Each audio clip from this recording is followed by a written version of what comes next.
Teed up at the 30, and Super Bowl 30 is underway. Spins to Williams at the 11. And Kevin Williams to the sidelines and pushed out of bounds by Darren Perry at the 29-yard line. Oh, Troy Aikman and that huge offensive line take the field. Aikman's previous 2 Super Bowls producing solid numbers, over 70% completion rate, a record for the Super Bowl, and very few errors by this strong-arm quarterback who was recruited by Barry Switzer to Oklahoma, played a year there, and then eventually transferred to UCLA. Greg Lloyd has his target set, and Kevin Green, the linebacker, outside opposite Lloyd. Emmitt Smith, a Super Bowl most valuable player, left in the backfield. And the first throw to the tight end, Novacek, incomplete. Covered by Carnell Lake. But what they were trying to do, the Cowboys were trying to put Moose Johnson out in the formation to create a hole for Jay Novacek. But Levon Kirkland saw it all the way. Carnell Lake right there, breaks on the football. Troy Aikman, if he throws it in front of Jay Novacek, could have been an interception. Lake, who moved from his safety and all-pro spot to cornerback, Rod Woodson's injury. That was when the Steelers were 3-4. Gave himself up in essence and became a part of a terrific finish by this Pittsburgh team. 2nd and 10. The quick throw to Irvin, Michael Irvin, and he's all the way to the 50-yard line. Willie Williams trips him up. And Michael Irvin saying, I barely saw the ball, looking back into the setting sun. Well, that sun is directly in his eyes. Now, you look on the outside, you see Willie Williams covering. Look how far he gives inside. There is nobody inside to take the play. Michael Irvin, he just tucks the ball away. I really think that he didn't believe he had it because he couldn't see it. 20 yards on the play, and Deion Sanders makes his first appearance offensively. Split to the left. And Emmitt Smith's first carry. 5, 10. He's all the way to the 28-yard line. 23 yards for Smith. That's his longest run all year on a grass field. Well, Dick, they keep talking about the size of the Cowboy line. Watch Larry Allen come over here and create the hole for Emmitt Smith. Larry Allen, a big man, just knocks Greg Lloyd right out of the hole, and the safety, Myron Bell, is not up inside to make the tackle. Smith, who rushed for 108 yards 3 years ago and 132 yards 2 years ago in Dallas, wins. He gets the call again, and it's short yardage into the grasp of Big Joel Steed, the nose tackle of the Steelers.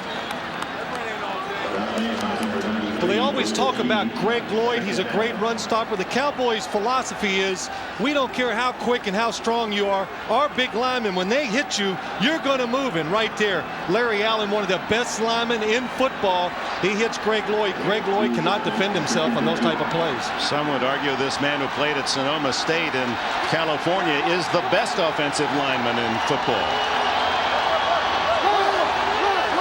2nd down and 8. Aikman to Irvin, incomplete, hit by Lake. Irvin had it for a moment at the 10-yard line.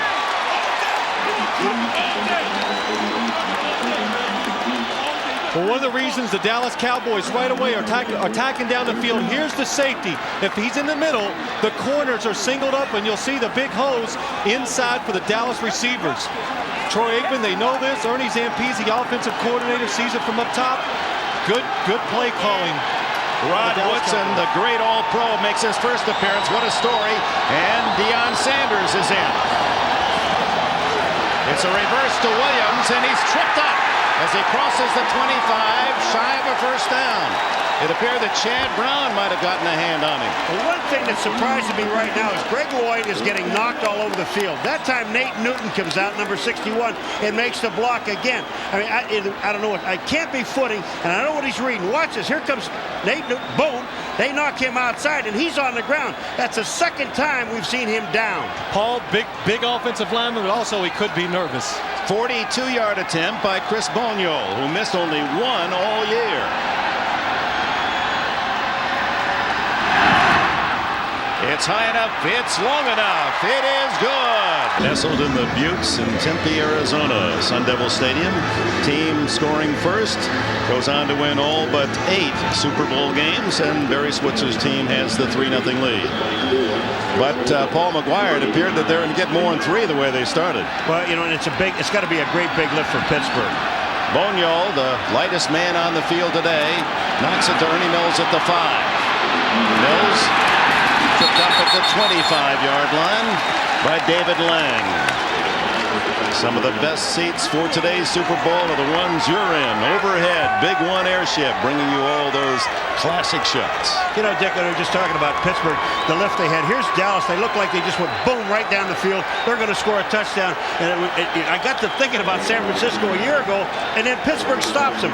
Now, we're going to find out later on in this game, but I'm going to tell you something. It's got to give this offense a big lift for Pittsburgh. Neil O'Donnell has had a solid postseason, although 3 interceptions to 2 touchdowns. He hands off to Eric Pegram, and Pegram for a couple. Neil O'Donnell is the last of a big family, 9 in the family, and his dad called him Soup for Super Baby, and today it's hopefully Super Bowl for O'Donnell and the Steelers. O'Donnell not always the most popular man in Pittsburgh, but they've learned to love him this year. A run offensive last year, he exceeded and did very well in that. This year he's in a pass offense, and he's even doing better. Slash, Cordell Stewart, the brilliant rookie from Colorado, in the slot. Pegram hit at the line of scrimmage, falls forward for a yard, and Russell Maryland makes the hit. You know, I'm going to tell you something, Phil. For a second, this surprises me. He's excited, Russell, and he made a nice play. But this, you know, we talked to Cowher, we talked to the team, and they thought, well, we're going to let everything go, leave nothing left in the jar, and you come out with 2 conservative runs. I don't understand it. And besides, you've got the defense looking back into the sun. It's a long way to go, so I don't know if I'd call it conservative yet. They go with the 5 wideouts, the revolutionary offensive formation of the Steelers this year, with Cordell Stewart slot left.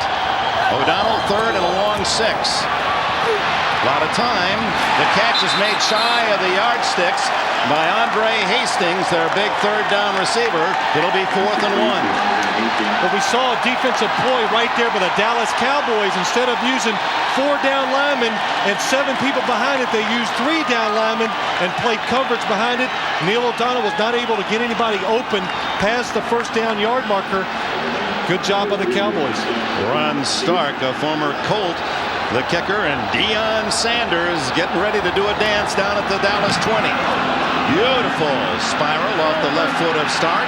Chases Sanders to the 16. And he's to the 25-yard line. Tackled by Lethon Flowers, the rookie from Georgia Tech. Steelers star linebacker Greg Lee. Greg Lloyd, his 5th Pro Bowl appearance this year. Well, you look at this play here. I just catch Lloyd looking back in the backfield, Phil, and he's looking back at Emmitt Smith, which you should do. Well, Greg Lloyd has not seen offensive linemen the size of the Dallas Cowboys with the athletic ability, too. So he'll get in rhythm right here, and he'll do a lot better job trying to stop the run. He grew up admiring the great Steeler linebacker Jack Lambert. 1st down Cowboys leading 3-0 from their 25. Emmitt Smith goes outside, gets another good block. And a gain of 6, maybe 7 before they finally write him down. Levon Kirkland, one of the biggest linebackers in the league at 263, got a piece of it. How big are these Cowboys? The biggest in captivity. This line out of the program averaging 320 pounds, but that isn't the true story of the beef in the front 5 for Dallas, and you've already seen how the impact that they've had on smaller defenders. Emmett on 2nd and 4, and stopped after a 2-yard gain. Well, we did some extra research, and let's find out how big they really are. You know what I like, Dick, as I watch this? Look at gentlemen they are. They eat with their mouths closed. Yeah, nice. 350 is Derek Kennard. Big old Larry Allen pretty close at 330, and Eric Williams at 330. So the average is 333 pounds per man. Is it more, Phil? That would be the minimum, I think, of all these linemen. This is when they diet a little and make way in. 3rd and short. And that usually means offense full start. Derek Williams, Nate Newton both may have pulled off the line of scrimmage, as we see for the first time referee today his 2nd Super Bowl game, a Red Cashin. Before the ball was snapped, false start, number 61, 5 yards, still 3rd down. You know, one of the things that are surprising, we talk, you know, the Pittsburgh Steelers feel that what they have to do, you see big Nate Newton, everybody else is moving too, not just him. But the Pittsburgh Steelers say, boy, their strength is in their running game. And if you talk to the Dallas Cowboys and Troy Aikman, what does he tell you, Phil? He says our strength is our passing game. We want you to come up and try to stop the run, single our receivers. Rod Woodson is in, and so is Deion Sanders. In fact, Woodson matched against Sanders on the near sidelines. Aikman slips and still hits Michael Irvin. First down at the 39. Carnell Lake, another tackle for Pittsburgh. Well, it was man coverage by the Pittsburgh Steelers. The Cowboys do a good job of spreading it out. And watch Troy Aikman. Composure, been here before. He slips, he gets up, he knows Michael Irvin is on Carnell Lake, does a good job of leading him. Now we have Deion Sanders out here man-to-man on Woodson. Watch Woodson. He just forces him to the outside, gets his hands on him to know where you are. I think that's just decoy anyway. Especially, I mean, if Deion wants to run, he's going to run a lot faster than that. But how about Rod Woodson? He's the first ever NFL player to have a critical knee surgery and still play in the same season. Sanders still in as Aikman on first down. Goes long for Sanders. Caught by Deion at the 15-yard line.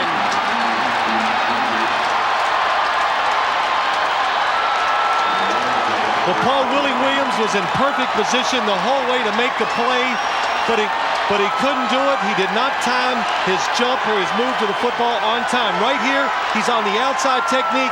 He's really hoping to get some help deep, but the Cowboys do a good job of getting the safety out of the middle, and right there, he's just a little too quick and jumping. Deion, excellent job of catching the football. A little afterwards, I'll dance you a little bit. Little prime time, 47 yards on the play for Sanders. First down at the 14. Emmitt Smith to the 10-yard line. You know, the one thing about that play, let's go back to that play to Deion. When we were talking to Troy Aikman, he was telling us about a time in practice when he threw the ball to Deion. He really didn't know how fast Deion Sanders was. So they went back and he threw the ball, I guess, 140 yards downfield. But he threw it, he said, I thought I outthrew Sanders. And he said, then he ran and he caught the ball. The thing that surprised him was when we went back to look at the practice on film, he realized that he threw it as far as he could, and Deion had to slow down when he got there. Now that's fast.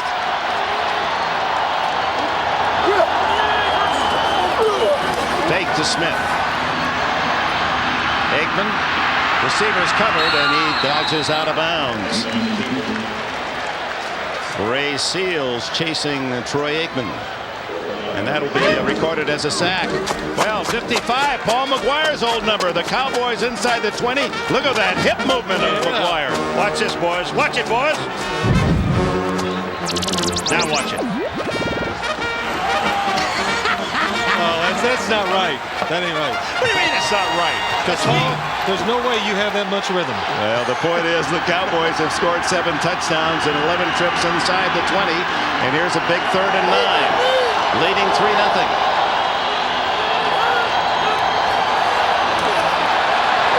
Aikman to Novacek, the tight end.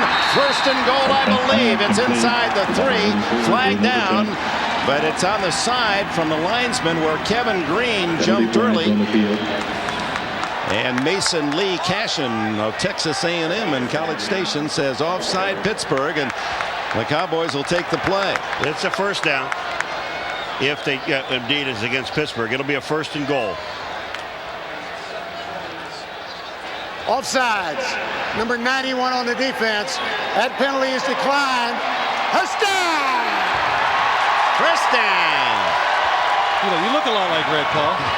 I like that when Red Cashin came into our room on Friday and Paul said, sit down. There you go. You know what was interesting the last time the Cowboys have done right in this game so far? Kind of crossing up the Steelers. They're spreading their offense out. We expected the Steelers to do that to the Cowboys, not vice versa. The interesting part of that spread out, they had Emmitt Smith spread out way to the other side, way out. And Aikman with a couple of big 3rd down plays on this drive, leading 3-0. Darrell Johnston, the blocking back, fake to Smith. Wide open, Novacek, touchdown, Dallas.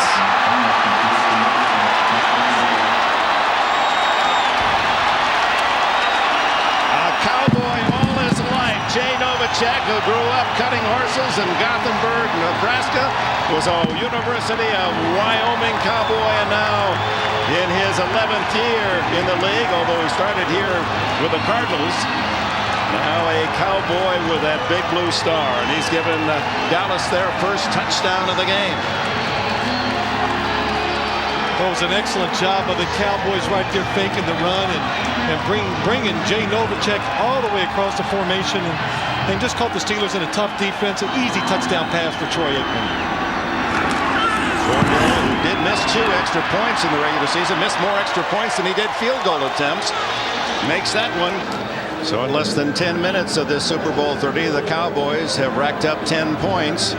Jay Novacek completing the 75-yard drive in 8 plays, and Aikman a perfect 4 for 4 and 71 of the yards through his passes. Dion with a great catch downfield and a little dance afterwards. Boniol to kick off. Mills is deep for the Steelers. At the 9. Almost the same, tripped up at the 27-yard line. Michael Irvin and the Cowboys with a 10-0 lead. We left for commercial with Paul Maguire uttering illegal on the touchdown play, and after this first down for the Steelers, we'll go back and take another look. They go 3 wide with Cordell Stewart, slot right, and send Pegram in motion out of the backfield and throw to him incomplete. Rushing it, just throwing. Let's go back to the touchdown.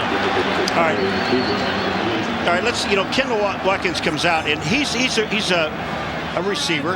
Now this is all right with Gilden right here, but when you come down the line of scrimmage, watch what he does with Olszewski. You can't purposely take that block beyond the line of scrimmage. That's on a pass play. That's illegal. Olszewski definitely had Jay Novacek covered, but that block knocked him off. Not seen by the officials. Only one penalty, a 5-yard penalty at this point.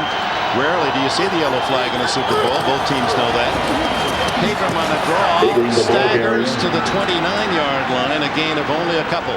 Dick, this is a brand new field. Remember, since the Fiesta Bowl, they put this new field in. And we were talking to players yesterday and the day before. They said, this field is tight. Watch this field. It's not tight. Look at Pegram. He's slipping all over. We saw Troy Aikman slip going back. This field is not solid. 3rd down and 8 for Pittsburgh as the Cowboys have dominated the opening quarter. Ron Earhart, the offensive coordinator, is setting the play to O'Donnell, 4 wide. Wide open. Ernie Mills and a first down at the 39. 10 yards, the first down for the Steelers. Excellent job of Ernie Mills going down the field against Larry. Steelers are going no huddle here. No huddle for the Steelers. Well, they want to get him in the switch, and they've got the Dallas Cowboys in the switch right now. Yeah, the Dallas Cowboys only had about 8 men on the field. So Dallas has to spend a timeout. Bill Cowher. Now there is one of those plays or strategies you talked about, Paul Maguire. Well, you only missed it by 1. They only had 9. And everybody's they're walking off the field. Well, the Steelers just decided, well, let's get up on the ball and make something happen. We knew this was coming.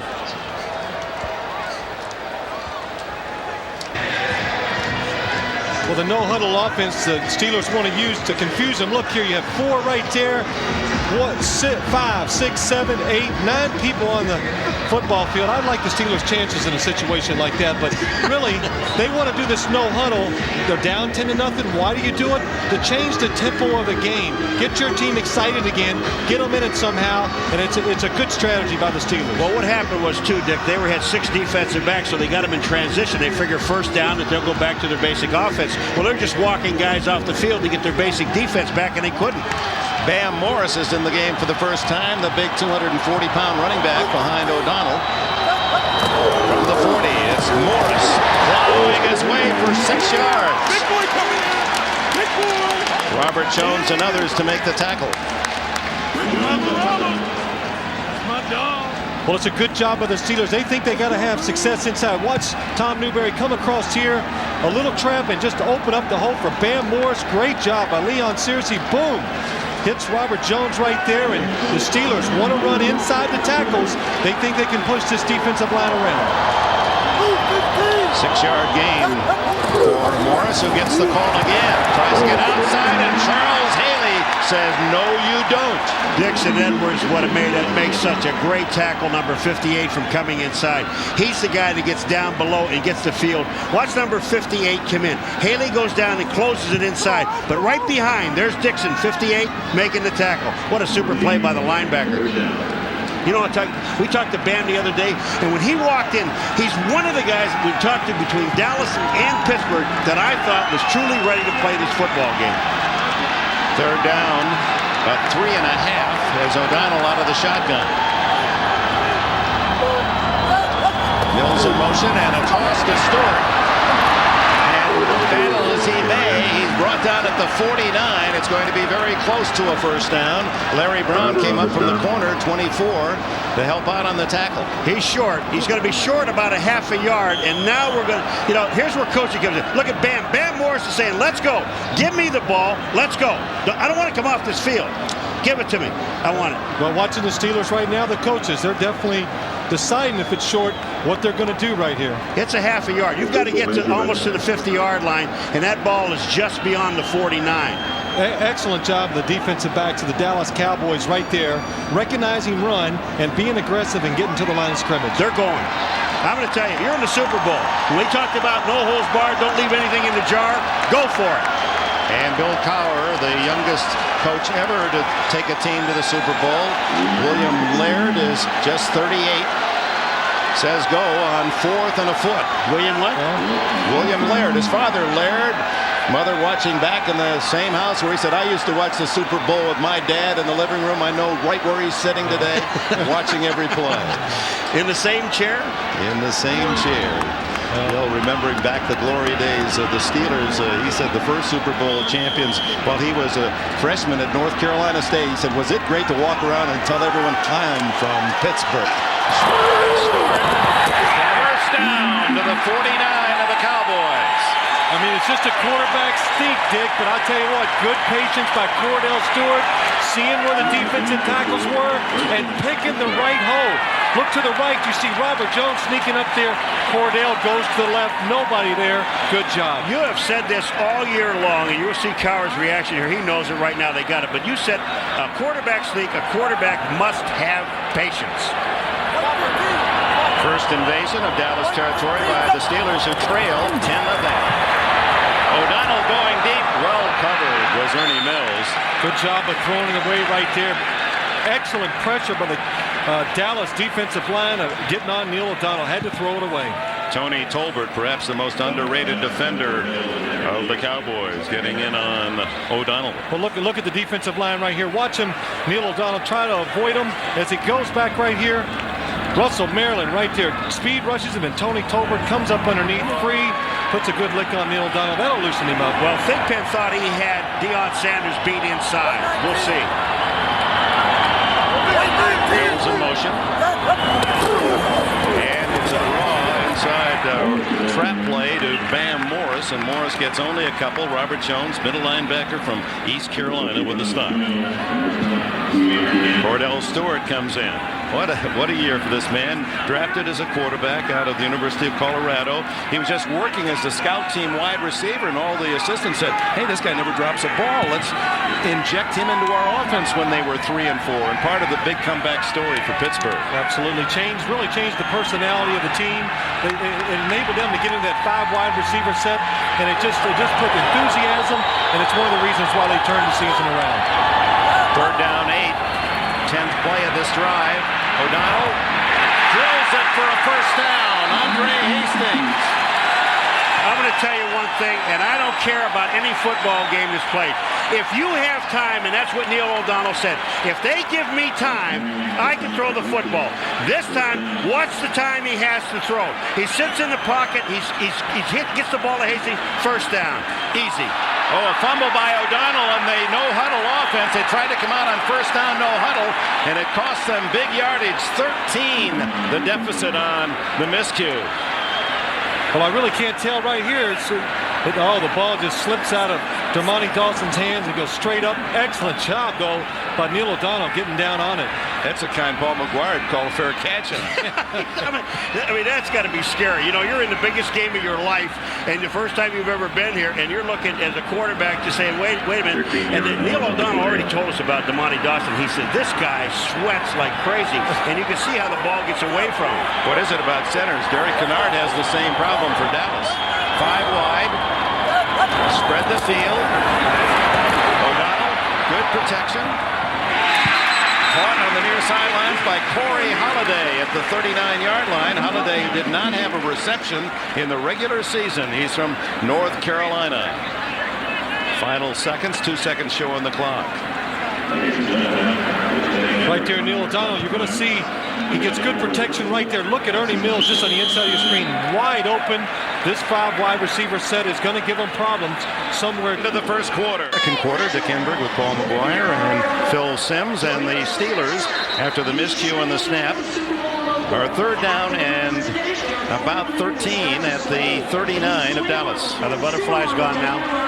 Yes, now you're finally settled down and you're into the game, and really the Steelers had a nice drive. 5 wide formation. Hastings into the backfield to pick up a blitzer.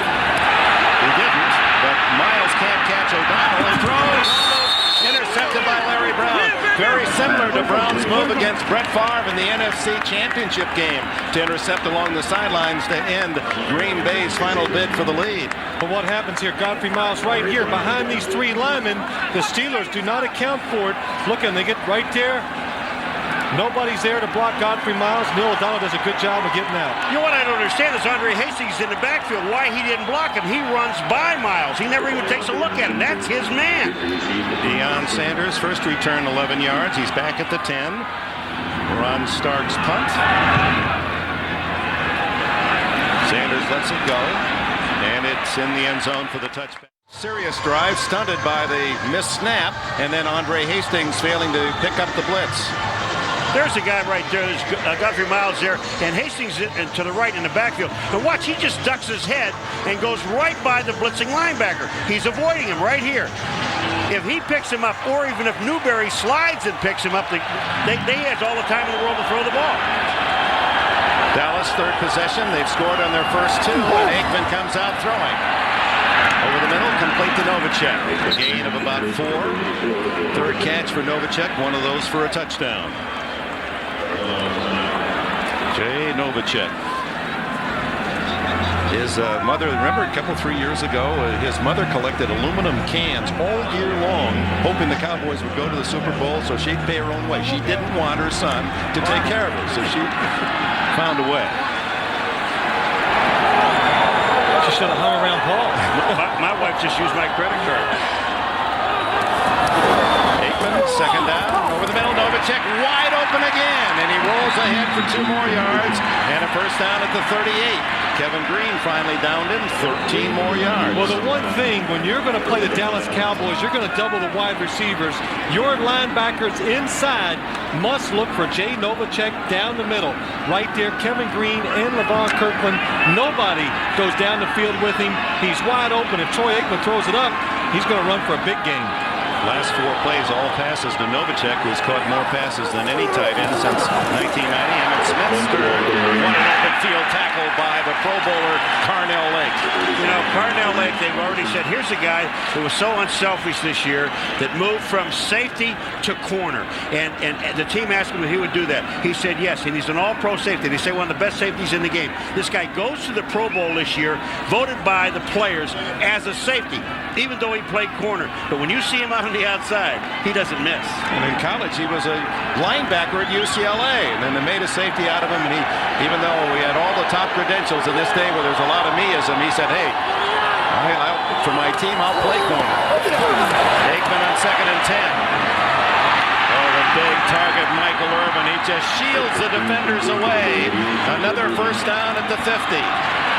Well, Dick, it's an excellent job by the Dallas Cowboys picking up a blitz right here. Watch him go inside, and the linebackers run around here, and the linemen do an excellent job. Watch Larry Allen cross. Moose Johnson picks it up, gives Troy Aikman time to throw it outside, single coverage. Well, here's where Urban, he just blocks out. He blocks the sun out.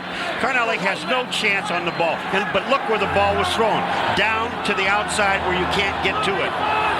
Another first down, and Emmitt Smith picks up 5, slithering through the center of the Dallas line. And when you talk about the Cowboys' regard for Emmitt Smith, those big linemen, they love to block for him because Emmitt makes such quick decisions. They tested his vision. He has the eyesight of a guy like Ted Williams. He sees things normal people don't see, and one of that the effects is the color. He breaks on color.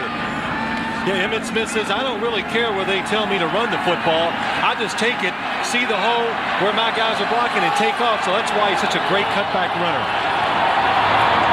2nd and 5. Smith with a flag down. A gain of 4 more to the 41. Let's see if it counts. There's one other thing that he told us way back in the beginning of the year. Emmitt says to me, I've told these offensive linemen, you know, they're all 330 and better. I mean, that's the average, 333 offside the defense. But the thing that Emmitt said to his offensive linemen, look, I don't want to see your stomachs because they've got some big ones. He said, when you block, you go, here's one, look at Kennard. Yeah. You block straight ahead. Don't you turn around. Offside. Number 90 on the defense. 5 yards, still 2nd down. That's Bill Johnson.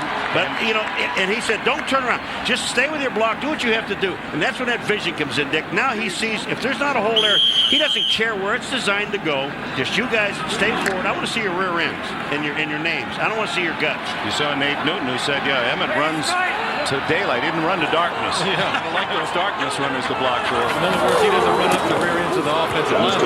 Moose Johnson, Daryl Johnson, the popular blocking back, gets rare chances to carry the ball, picks up the first down on 2nd and short. All right, Phil, I'm going to tell you now, when we sat there talking to Neil O'Donnell, the one thing that he said to us is this. We've got to stay with this team to at least the 3rd quarter is to keep it close. If they get 17 points ahead of us, we're going to have a long day. Well, it's, of course, anytime you're playing a team of this caliber, the Dallas Cowboys you fall behind. It just, you know, of course, it makes it so hard to win the football game. They would have to hurry up, and then that pass rush would be such a big factor. Dumps it off to Smith, and Levon Kirkland drags him down. A gain of 3, maybe 4. Aikman now 9 for 11. Well, the one thing I'm noticing already is that the Pittsburgh Steelers defensive line is getting no pressure on the quarterback. What little pressure they have gotten on Troy Aikman is with the blitz, so that is not a good sign for the Pittsburgh Steelers. Well, you saw Ray Seals that time. He never got off the line of scrimmage, number 97, and then all he did was jump up in the air. You've got to get some penetration. Super Bowl record is 13 consecutive completions. 8 in a row now for number 8. Emmitt Smith stepping over his blocker and tripped up by Willie Williams.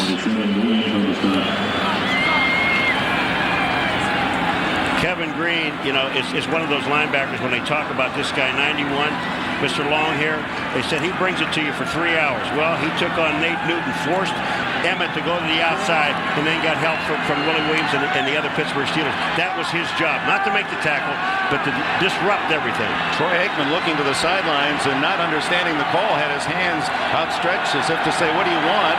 Smith goes out. Johnston stays in the backfield, and Deion Sanders wide right. It's a throw to 84. Aikman to Johnston, and the fullback is drilled at the 28-yard line. Might be shy of the first down, depending on the mark. Myron Bell, second-year safety from Michigan State, with a solid hit. They've got to get the ball to just inside the 27-yard line, and it depends on where they mark this, baby. It doesn't look good. Well, 4th and 1 if it isn't a first down, and of course that stirs up memories of a very down moment for that man, Barry Switzer, where he went on 2 occasions in Philadelphia deep in his own end on 4th and 1, and the Eagles stuffed Emmitt Smith on the same play both times and went on to beat Dallas on that day. They're not showing me where the ball is. Now I got to see where the ball is. Well, come on, Paul. I said they didn't make it. He had to get to the inside the 27-yard line. They didn't do it. But I'm looking at this through all those people down there. You got to get these guys off the sideline. I'm having a tough time here. Well, I don't think there's any question right here. Barry Switzer will go for it on 4th down, the way they're pushing the Steelers defensive line around. And of course, Emmitt Smith re-enters the lineup. Kendall Watkins, a 200. We've already seen him blocking the end zone on the touchdown pass. He's about 280. Ron Stone, over 300 pounds. They come in to bookend the line. So now we've got over a ton of beef in that white uniform Cowboy offensive line. But Dick, the difference is that Kendall was blocking on a pass play. This time it might be a run. This is where it applies. You have to have a gut check. Check those guts. Well, the Steelers certainly outweighed here on 4th down and inches. Don't forget that 65 here on this end is an eligible receiver.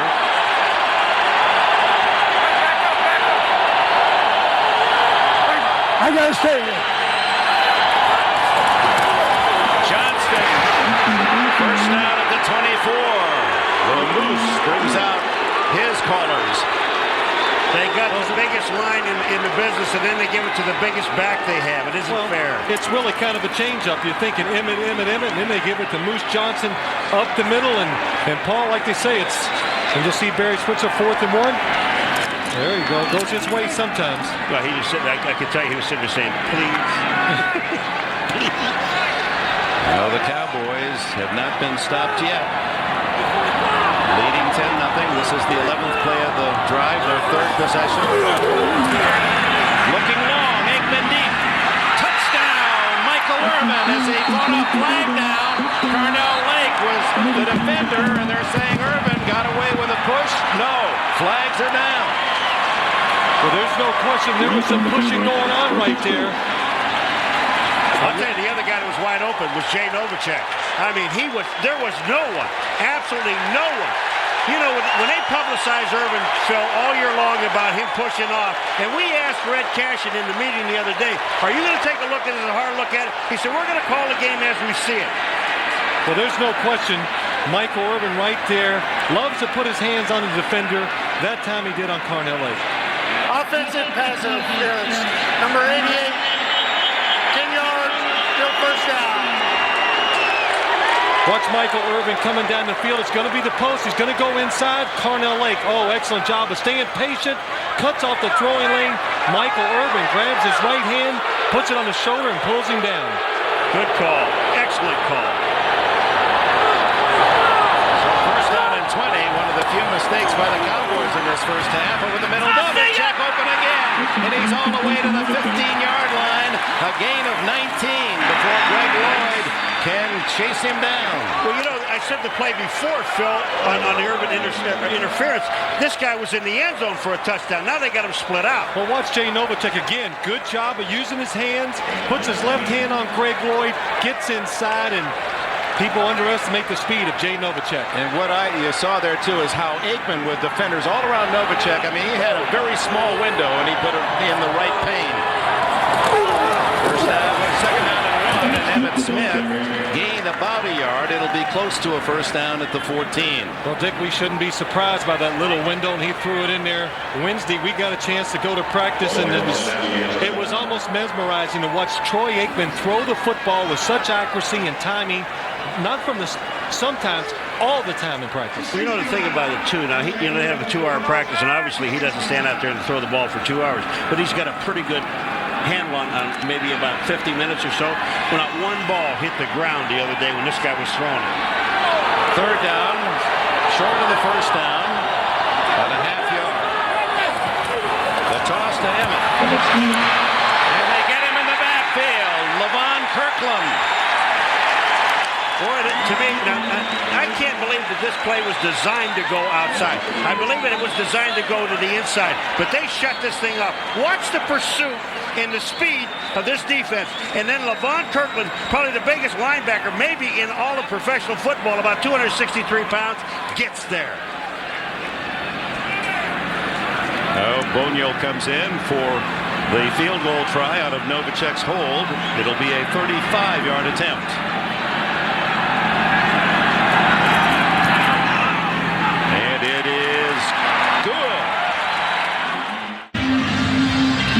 Michael Irvin not happy. He thought touchdown taken away. It should be 17-0. Well, watch Michael Irvin as he comes down the field right here. Look at his right hand. He gets it on Carnell Lake's shoulders right there. A good handful of jersey pulls him down. That's the reason he was able to catch the touchdown. Rod Woodson, one of the great defenders of the 75 years of the NFL, made that celebration team, and Kevin Green trying to fire things up. The Steelers stay within 2 touchdowns thanks to the penalty against Irvin. Bonio very high on his kick. Ernie Mills at the 10. And Mills spins out across the 30-yard line to the 32, where Brock Marion makes the stop. Productive first half, but not as good as the Cowboys wanted. A couple of field goals and a touchdown out of their 3 possessions. And flying above Sun Devil Stadium this evening is the Bud 1 airship. Dick, this Bud's for you. You couldn't wait for that. This Bud's for you. You really did it well. I thought so. First down, Pittsburgh at the 32-yard line.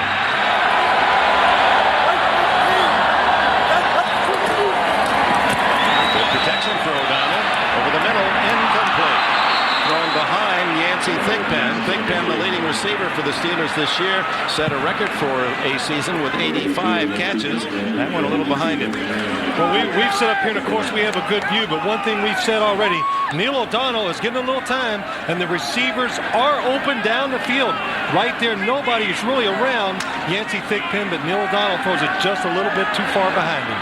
2 tight ends, Jonathan Hayes and Mark Bruner, bookend. Bruner in motion. Morris the ball carrier. That one was in trouble from the handoff. O'Donnell barely got out of the way. I mean, you go first down, you throw, and you don't get anything.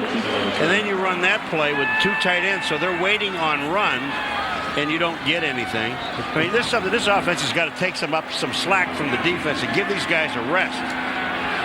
Steelers have scored in the second quarter all season long. It's been a good period for them, including the playoffs. They've not been shut out in the second quarter, and we have only 5 minutes plus remaining today.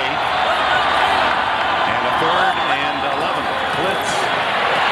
O'Donnell, incomplete. Through the hands of Andre Hastings.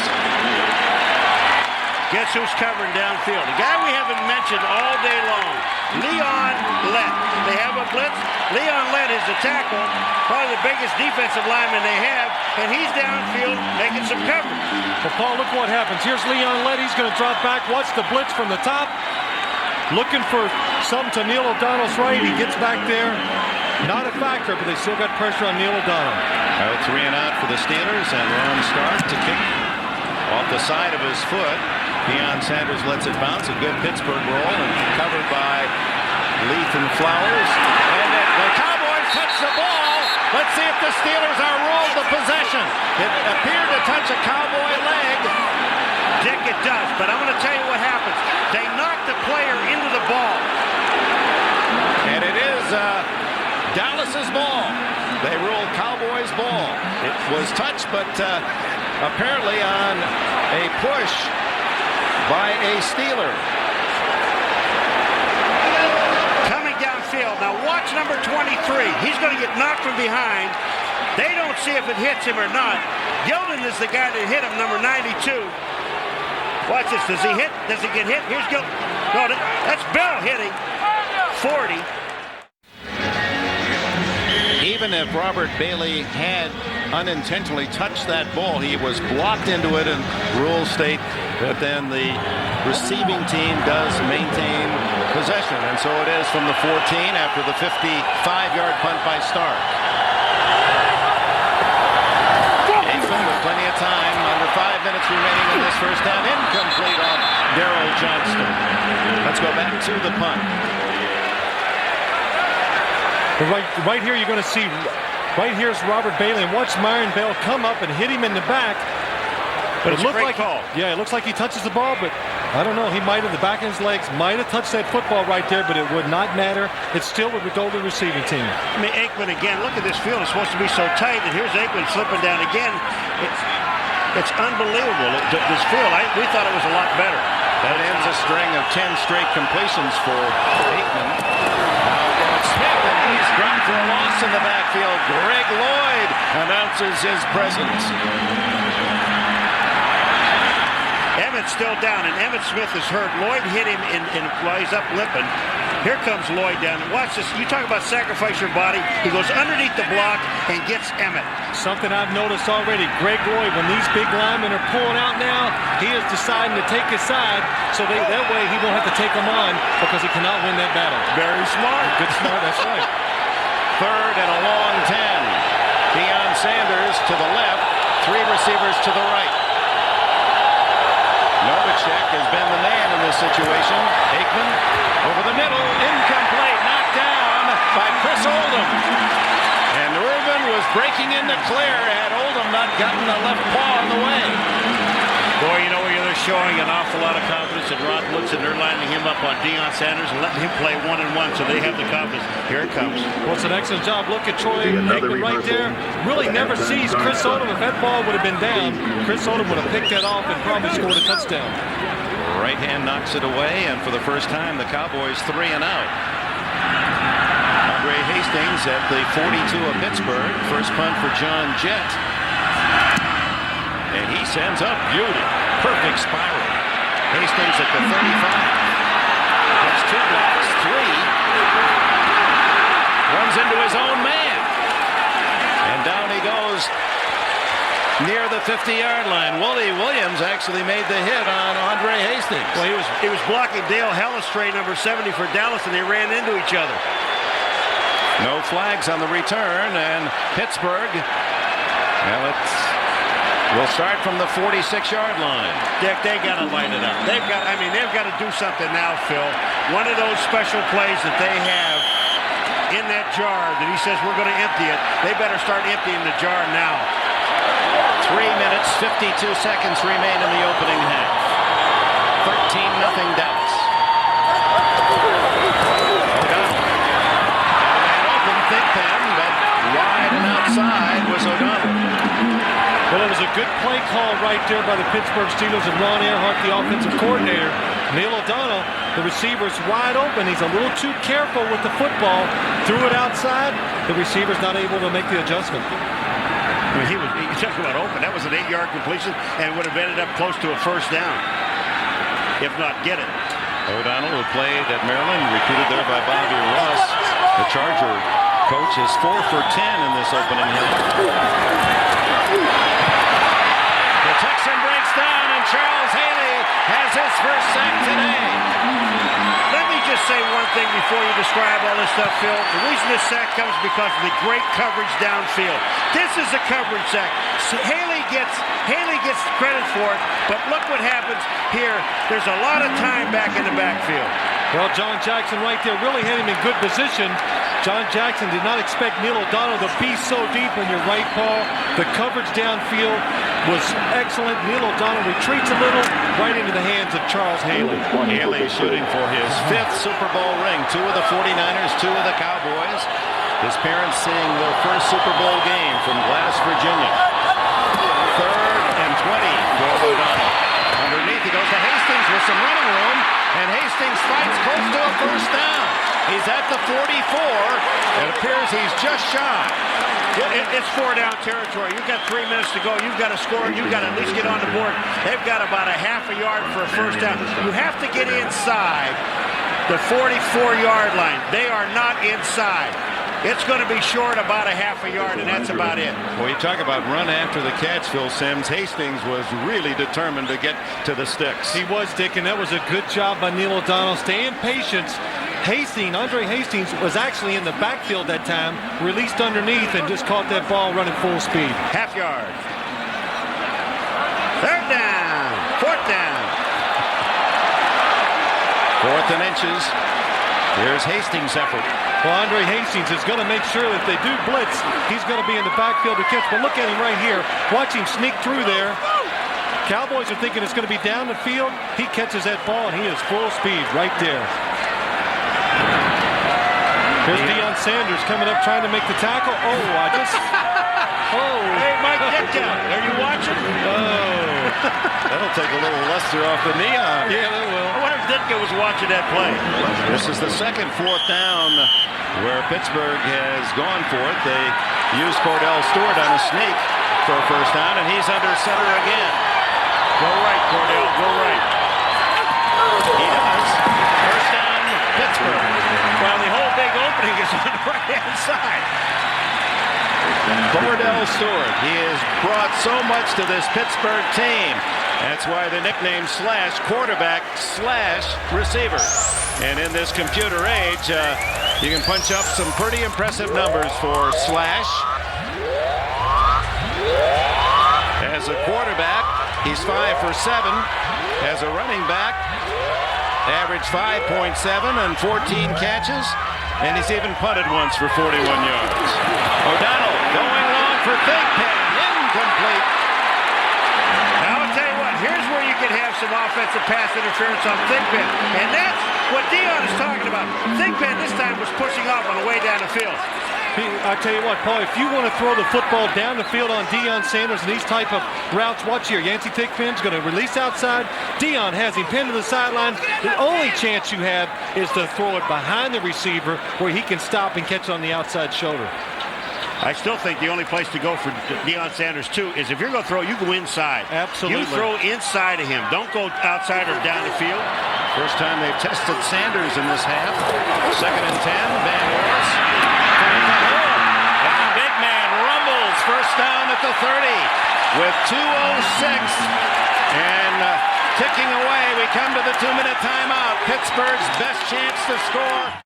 Bill Cowher's Steelers have been outstanding the final 2 minutes of the first half. In fact, in the second quarter, last 2 minutes, they've scored 9 of their last 11 games.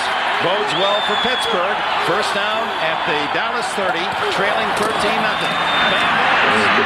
Trying to find a hole off that right side. Looked like he had some running room, but Darren Smith closed the hole. Second down and 7. And a timeout call. No, there's no timeout. No timeout. What the Steelers right here, of course you want to try to score, but also you're not giving the Cowboys time left on the clock where they get one more opportunity. Tight end Boomer in motion. O'Donnell looks that throws right. Incomplete. Jonathan Hayes never had control. Covered by Dixon Edwards. Jonathan Hayes, you got to turn your hands around the other way, Jonathan. Jonathan had his hands upside down. Watch when he throws this ball to the outside. Look at Jonathan Hayes' hands. They're down. Turn around like that. Get your hands back to the ball. Make the turn. Make the catch of the football first before you run. This is not 4-down territory either. It'll be a field goal if they don't make this first down. O'Donnell has hit on only one of his last 7 throws. 3rd and 7. They go to the 5 wide with John L. Williams in the backfield. O'Donnell, quick throw, complete, but short of the first down. Ernie Mills hit right at the 20-yard line, did not penetrate, which would be required for the first down. So it's going to be inches short. Oh, what a mark. They're getting a great mark. Oh, man. They mark it on the 20. First down, Pittsburgh. Now, wait a minute. It's got to be where the ball ends up. Now, this has got to be one of the greatest marks I've ever seen. Yeah, you're right. I think you're right, Barry. This baby has got to be just inside the 20 on the black line. That angle there. Look where he comes down. He's hit here. He's knocked way back. It's not where he comes in down, Paul. It's where he catches it up in the air. Right here, you can see he's not behind the line. He's From behind that the angle, line. it's pretty close. But a generous spot, nevertheless. You don't usually get that kind of forward progress on that play. I'm going to tell you guys now, this is the last game this year. Don't you go questioning my eyes now. Yeah. Not now. Well, it's a first down for the Steelers with a timeout and 1:05 left in this first half. And it's very apparent, even for those who don't watch a lot of football and come around at Super Bowl time, that with the recent records of the NFC domination over the AFC and the Cowboys scoring on their first 3 possessions, and it looked as if at times they might run away, that a Steeler touchdown here could make this an interesting Sunday. But if they fail to score, then perhaps we're off to another disappointing Super Bowl experience.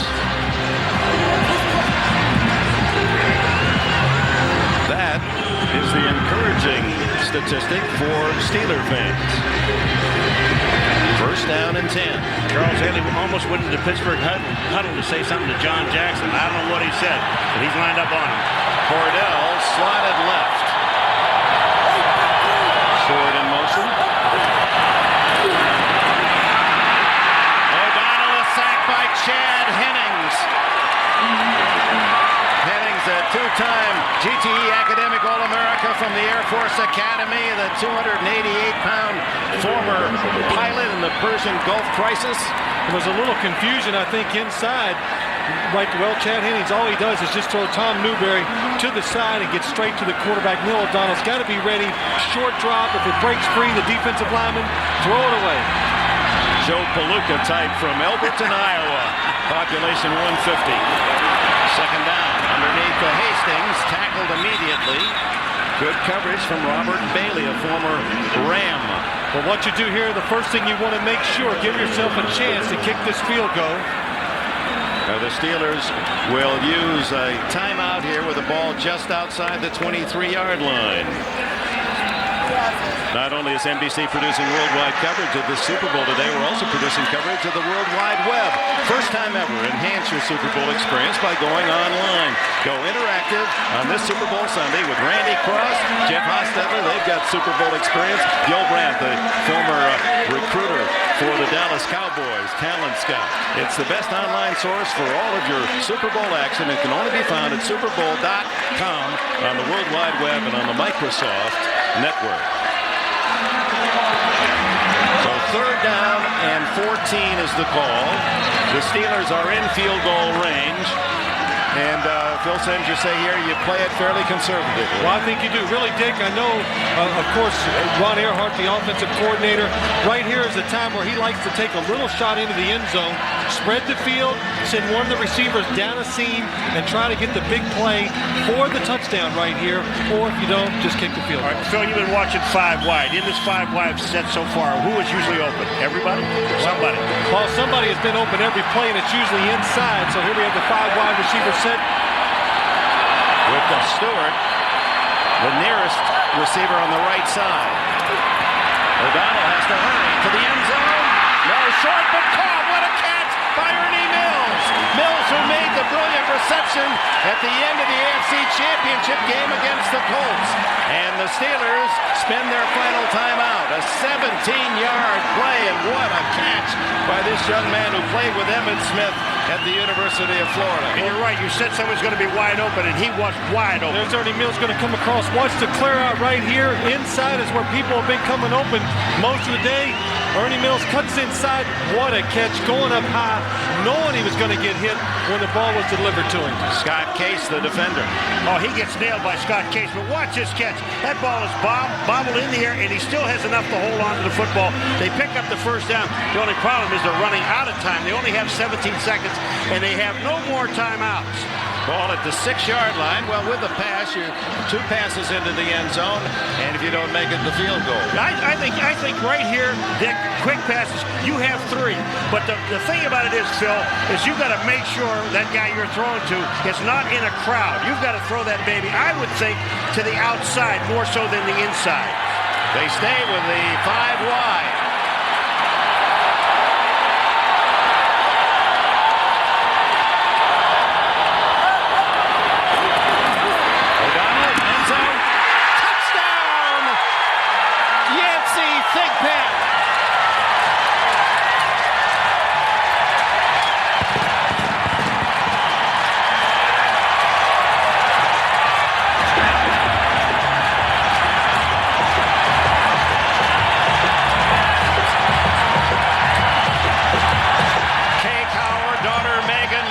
Cheers as the Steelers threaten to make this a Super Bowl game. Neil O'Donnell just did an excellent job of standing in there, having a little patience, and really throwing the ball in the only spot it could have been for the completion and the touchdown. Norm Johnson adds the extra point, 13-7 Dallas. One thing about it, I said earlier, and I think everybody knows that, if you're going to beat Deion Sanders, you beat him to the inside. You don't try to beat him outside or deep. This is where Neil O'Donnell threw this ball. That's right. Here, let's look up top. Here's Yancey Thigpen going to run inside. Watch Deion Sanders. He's hoping for some help in the inside, but Neil O'Donnell just throws it before the help can get there. I mean, that's just a perfect throw. You depend on a guy on the outside, and Neil O'Donnell knows that. And you got to know that you can throw the ball inside on Deion Sanders. That time, Thigpen went in. Sanders couldn't stay with him, and here it is. Watch how quick this ball is delivered inside. Even Deion is sitting inside, and he beats him. Thigpen's first catch of this Super Bowl, a 6-yard touchdown to culminate the 54-yard Steeler drive. Watch Deion Sanders right here. He's playing it to go outside. He wants help inside. Actually pushes the receiver before he catches it. You know what I don't understand? I don't understand why pass interference wasn't called. Kay Cower, a star basketball player at North Carolina State, played professional basketball. Megan at 9 knows more about football than most people who sit next to in a stadium. And Bill Cower's team has scratched back 13-7. Well, you know, that was amazing. I mean, Deion Sanders pushes Thigpen on the way down. Again, that is normal speed. That's not slow motion. But he's pushing him. That should have been called pass interference right from the beginning. 13 seconds left in the half, and Johnson will skid one into the wedge. And finally taken by Kevin Williams on the reverse. Brock Marion, and Marion brought down at the 38-yard line with 8 seconds left in the half. Lethan Flowers makes yet another special teams tackle for Pittsburgh. Well, that's a good call by the Cowboys right there. Now what they can do with one big completion down the field, if they can get a timeout called quick enough, they would have a chance at a long field goal. It's, you're on the Dallas sidelines, the way they played this half and to be ahead by only 6 points, somewhat puzzling. Well, they had some opportunities. They're going to kneel down here. Just get out of here. That's smart. So the final play of the half, and the Steelers give their fans a chance to cheer and the opportunity to hope.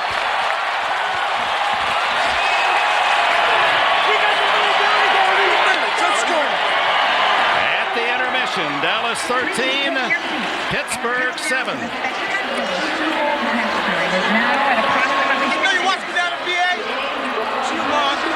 The Steelers with a 54-yard drive late in the half. O'Donnell hitting Thigpen 6 yards for the touchdown to make it a game.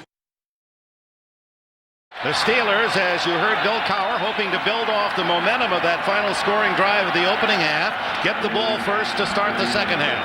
Night has fallen in the Valley of the Sun, so we are indeed in prime time in the capital city area of Arizona. Boniol to kick it off, and Ernie Mills is deep for the Steelers.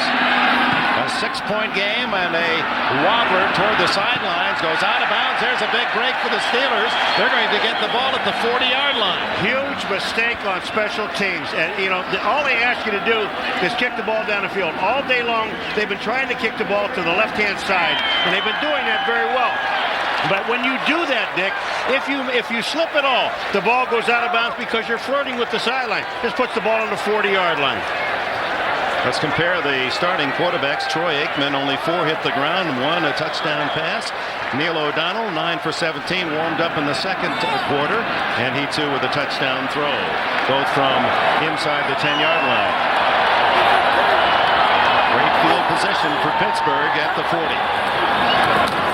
Van Horst trying to get outside, and Tony Tolbert grabs him by the nape of the neck and waits for help, and Robert Jones is there to support. No gain. Well, Tony Tolbert just destroys this play, gets up the field, and just ruins all the blocking the Pittsburgh Steelers have. Right here, you see him get up the field. Now, John L. Williams has to try to block him instead of going down the field and opening the hole up for Eric Pegram. Or for Bam Morris, I'm sorry. There's Tony Tolbert. Said, boy, we watched Reggie White, the great Green Bay Packer, go off the field after losing 2 weeks ago, and he said, now I know how important this game is. He dumps it off to Van Morris, who catches 2 passes, and he gets in the open field. He's a bowling ball to the 50-yard line. This is something the Steelers haven't done today. Throw the ball to the back when you send everybody down the field. This time the wide receivers and tight ends go down. They clear it out. Neil O'Donnell, excellent job. Drop it off to Bam Morris. Really, the only person that has a chance to make the tackle quickly is Robert Jones. And I guarantee you that was not by design. Bam almost dropped the ball, but he picked up the first down. Caught only 8 passes all year. First down at the 50. That's the first completion to someone other than a wide receiver. Morris, big hole left side. Look at him run over tacklers.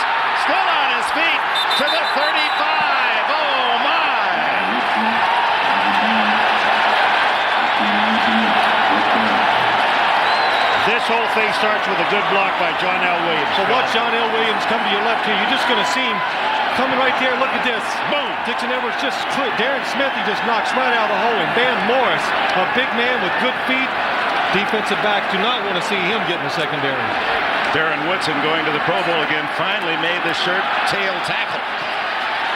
That's a load. So Morris a 10-yard reception and a 15-yard run. This time up the middle and not much there. Russell Maryland, the first player picked in the draft of 1991. Dick, I'm not picking on Deion. You know, he missed the tackle earlier in the game, but we asked Bam, we said, you know, if you get a shot at running the outside, you know, Deion's coming up. You afraid of him? He ain't gonna tackle me. He's gonna get out of the way. That's right. He said he won't even try. He said he'll step aside and run me down and try to force me out of bounds, but he's not gonna step up. Let him run by and then grab him from behind. That's it. Second down and 9.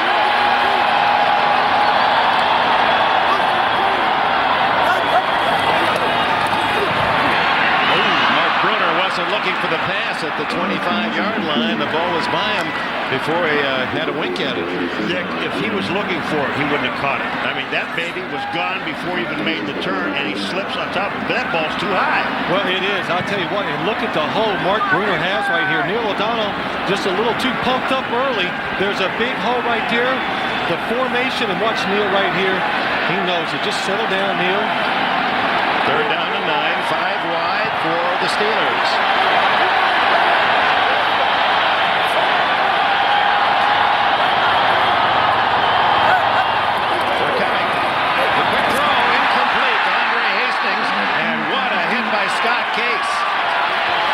Scott Case takes a shot here. He's waiting for Andre Hastings to go across the middle of the field, and when he does, he's waiting. Well, it's a good job. The Cowboys come on a blitz inside. You're going to see both of these people come.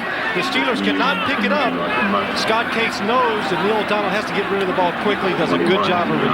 It would be about a 51-yard field goal, so Bill Cowher, not wanting to sacrifice field position, brings in Stark, hoping he can drop it inside the 10. Deion waits.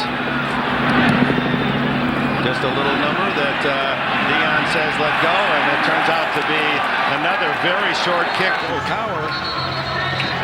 Kick out of bounds with that kind of punt. Your former punter Paul Maguire, he didn't give his men downfield a chance. Dick, you aim for about the 5 or 10 yard line, and you pick up that yardage. That's 10 more yards they have to go. You don't kick the ball in the end zone. That is dumb. First down, Dallas. They've stopped Pittsburgh on the first drive of the second half, leading 13-7. Cowboys have it Smith. Brought down in the backfield by Kevin Green and Greg Lloyd. Jim Gray is with us on the sidelines. All right, thanks, Dick. Well, Emmitt Smith twisted his knee toward the end of the first half. He acknowledged he twisted his knee, said he went in at halftime. It does hurt him a little bit, but he says basically he's okay, should be able to fulfill here in the second half. Also, a lot of the Cowboys changed their shoes, according to Barry Switzer, because just like that last play, they're slipping a lot. Dick? All right, thanks, Jim. A loss of a yard, second and 11.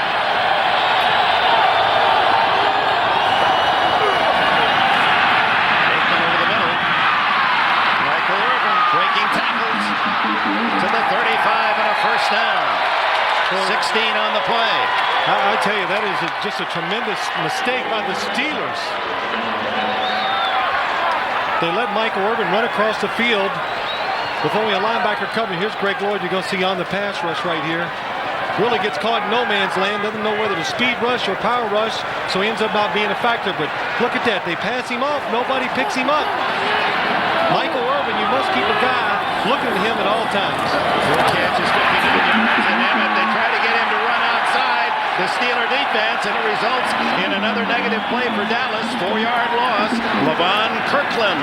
I said, Dick, this is the biggest linebacker in football, and he is quick. Number 99, Levon Kirkland. Watch this. The guard goes, and he comes right in behind. You're going to see him come in on this play right here, and from behind, he catches Emmitt Smith. This guy is 263 pounds and can move in that area.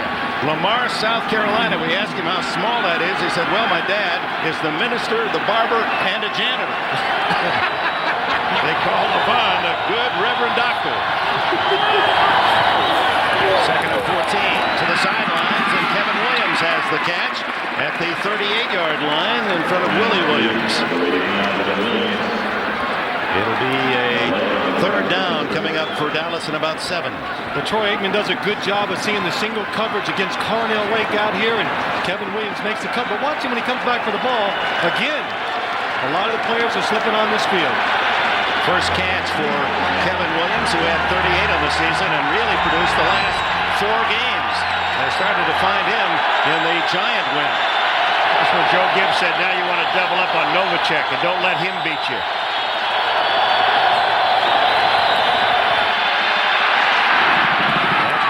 Short, it bounces to Michael Irvin, and Aikman hit as he throws as Kevin Green was in his chest.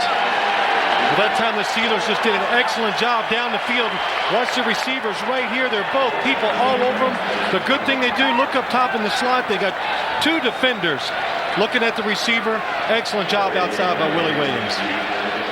So John Jett, who was forced to punt only once in the first half, in, and Andre Hastings back at the 20. Short kick, Waldler. Hastings lets it bounce, and it takes a Pittsburgh bounce. Well covered downfield by Godfrey Miles. The lights are on in Phoenix. What superb hosts the residents of the Valley have been for us. And tonight, eye in the sky coverage courtesy of the Bud 1 airship. And Phil, this Bud is for you. Well, thank you, Paul. That's awful nice. It's about time you gave me something.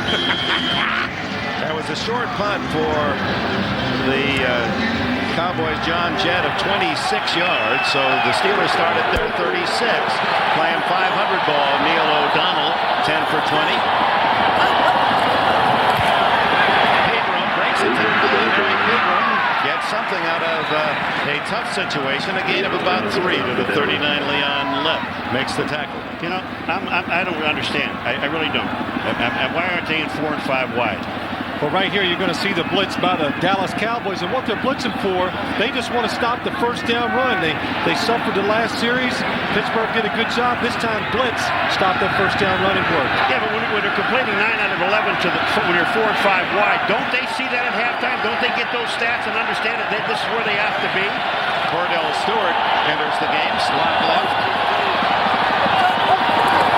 And he takes the handoff from O'Donnell. Is he going to throw? He wants to. Nobody open, so he runs it. And bumped out of bounds at the 47. He does have a first down. And that's a legitimate hit out of bounds, folks. They're not booing that he got nailed going out of bounds. But I'm going to tell you something. Cordell Stewart, this is what he does for you. They hand him the ball. This is supposed to be thrown downfield to Thigpen, I believe. But Cordell, now watch what he does. Watch how quick he makes a decision. Now, get out. Excellent job by John L. Williams staying with the block and giving him a chance to go down the field. And right there, it's a legal hit inbound. Scott Case makes the hit. Yeah, 4 touches by Stewart. 3 of them produce first downs. At the 47. Pegram, the ball carrier. Nothing there. Darren Smith saw the play coming and held his ground. You know, you talk about some throwaway plays in the game. Every first down I've watched so far in this game, Pittsburgh, they have throwaway plays. I mean, I don't even know why they're calling these plays. But Paul, they're not having any success throwing the football on first down either. So if they go 4 and 5 wide, they would.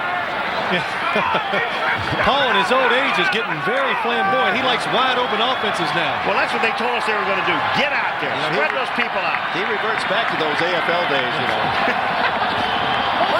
Second and long, and Stewart again in the game in motion. Blitz on. The throw to Stewart incomplete. Scott Case is tagging him again. Scott Case is just having a good time. He just likes to tag people. You catch the ball, you're going to get hit. That's his job. Well, look at the blitz by the Dallas Cowboys right there. Neil O'Donnell has to get rid of it quick. Cordell Stewart just not ready for the football to come out there that fast. You might as well catch it. You're going to get a lick anyway. Case, who went to Oklahoma, recruited by Barry Switzer, now in his 12th year in the league. 4 wide with a back joining O'Donnell. Blitz. O'Donnell over the middle. Intercepted wide open is Larry Brown. No one near him, and Brown takes it inside the 20 to the 18. Well, I'll tell you what, the Steelers do a wonderful job. They pick up the blitz perfectly. Everybody is stopped. Neil O'Donnell has time, and watch what he does. This is Neil O'Donnell's fault. Larry Brown really does not even cover anybody. He just stands there. Larry Brown is on the outside. Watch the receiver come down. He's wide open. Neil O'Donnell stands in there. Look at it. Larry Brown lets him go. And Neil O'Donnell panics in the pocket, thinks he's going to get hit, and that's one of the reasons why the ball gets away from him. Look at the time he has to throw the ball. You're talking about the offensive line just did a magnificent job of picking up the blitz, and then O'Donnell throws the ball away. You could see O'Donnell throwing the ball falling back, and the pass was high. First turnover of the game. The Cowboys at the 18. Aikman looking for the strike early. He finds his man inside the 2. Michael Irvin. Darren Perry chased him out at the 2. The Steelers they do a good job of recognizing the play. They're in perfect position, but Troy Aikman just buys some time right here. Michael Irvin does a good job of just getting outside of Darren Perry, and it's an excellent throw by Troy Aikman on the run. You know, the one thing about it, the Pittsburgh Steelers in the first half, ball kicked out of bounds to get it on the 40. They have a chance to do something downfield. They don't do it. Here they have another chance, an opportunity, and the offense twice now has given the ball back to Dallas, and that'll beat your defense in a heartbeat. Ball just outside the 1-yard line. First and goal. Emmitt Smith. Second effort. Is he in? No signal yet. They're marking now. Touchdown, Dallas.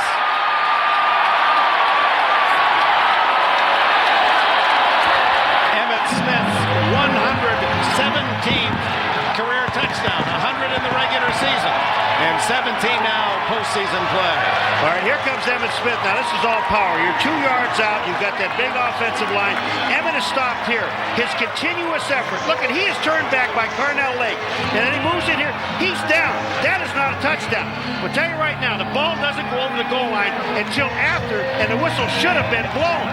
Michael Irvin said, hey, I should have had the touchdown. You saw the pregame show. They got a little wager going. Whoever gets the most touchdowns in this game wins a sizable wager. Try for a point. And Boniol knocks it through. 20-7. Costly error by O'Donnell and an expensive souvenir for someone. Emmitt Smith, that one goes into the storage with 117 others, and he's only 26 years old. Fourth career Super Bowl touchdown to tie the record. Oh, what a costly throw by O'Donnell. Boniol. That's down the middle. Good and high, and Mills at the 8. Returns to the 26th, and flags all over. That's usually against the returning team.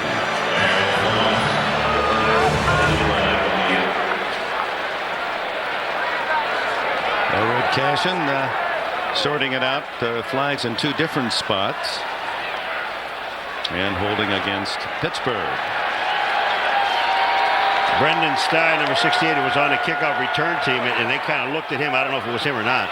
During the return, holding number 54 by the receivers, 10 yards, first down and 10. That's a timeout. Dante Jones guilty of the error. You're watching the Super Bowl on NBC. What's going through Greg Lloyd's mind? Phil Simms so close. The Steelers seem to have momentum. That one big play. Well, Dick, they did have momentum. Everything was kind of going their way. And the Cowboys blitz. The Steelers do an awesome job of picking it up, but they make the big mistake. Neal overthrows the receiver to Larry Brown. And now the penalty on the kickoff return. First down at the 15 for Pittsburgh. 6.5 minutes left in the third quarter. O'Donnell eludes the rush, but then down he goes. A sack at the 10-yard line. Chad Hennings was there along with Hervin McCormick. Well, sometimes as a corner in this league, you get a little lucky.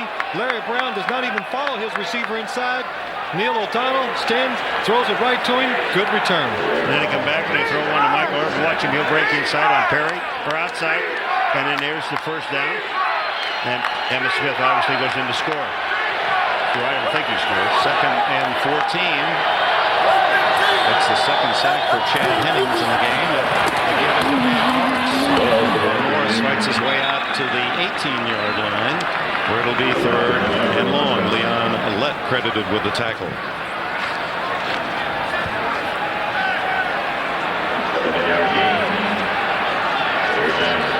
part of his game plan from the Kansas City Chiefs, do they? No, I don't think so, Paul. I'm telling you, it's mind-boggling. Third down, 8. 4 wide.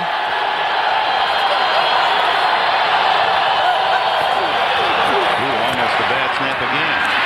Andre Hastings dragging tacklers and may have gotten the first down with that second effort. Excellent job by the Cowboys in the philosophy. Blitz them, making throws to the hot receiver out in the flat. In other words, Steelers cannot pick it up. You'll see the blitz coming. Neil O'Donnell does a good job of getting rid of it. Make the tackle, no first down. Andre Hastings showing his strength, gets it to first down. That's why he's their top third down receiver on the season. No hold offense. That's John L. Williams, and a rare carry for the veteran from Florida. In his 10th season, used primarily as a blocker and pass receiver, and the Cowboys stop him for no gain. You're in the hurry-up offense, and if you're going to do that, and you're keeping people off the field, you better take a look at some hot receivers downfield. They're in the nickel baits, they call it. The Cowboys 7 defensive backs. Throw to the sidelines, and a nice fingertip catch by Hastings again. Ducks out of bounds at the 35, where it'll be third and short 2. You know, when you look at the stats at halftime, and then I'm going to end this whole thing about the 3, 4, and 5 wide, though, Phil. But when you look at it, everybody's got to take a look at stats because they all get them, and they see that this is effective when we're in 4 and 5 wide. Why they're even fooling around with the running game? You know, people say you have to have the running game to win. Not when your passing game is working, then you use your passing game.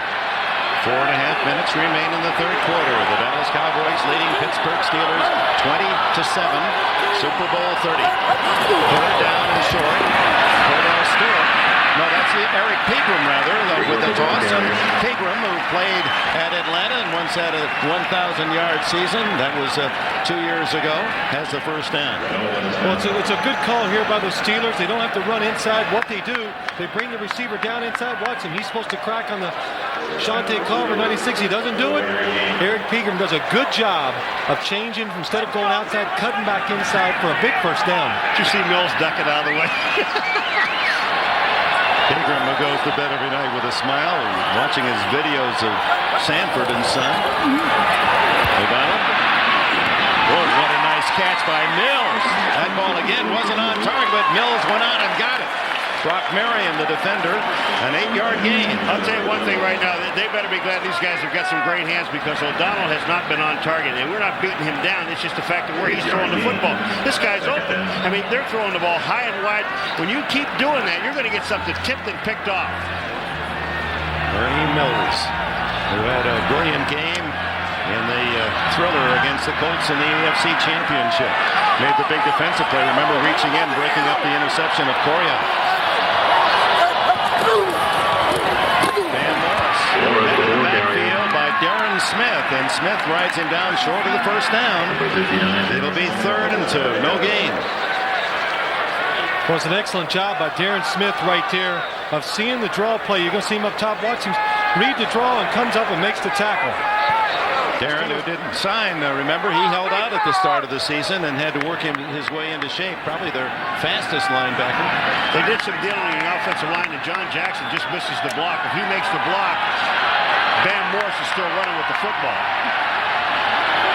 3rd and a yard and a half.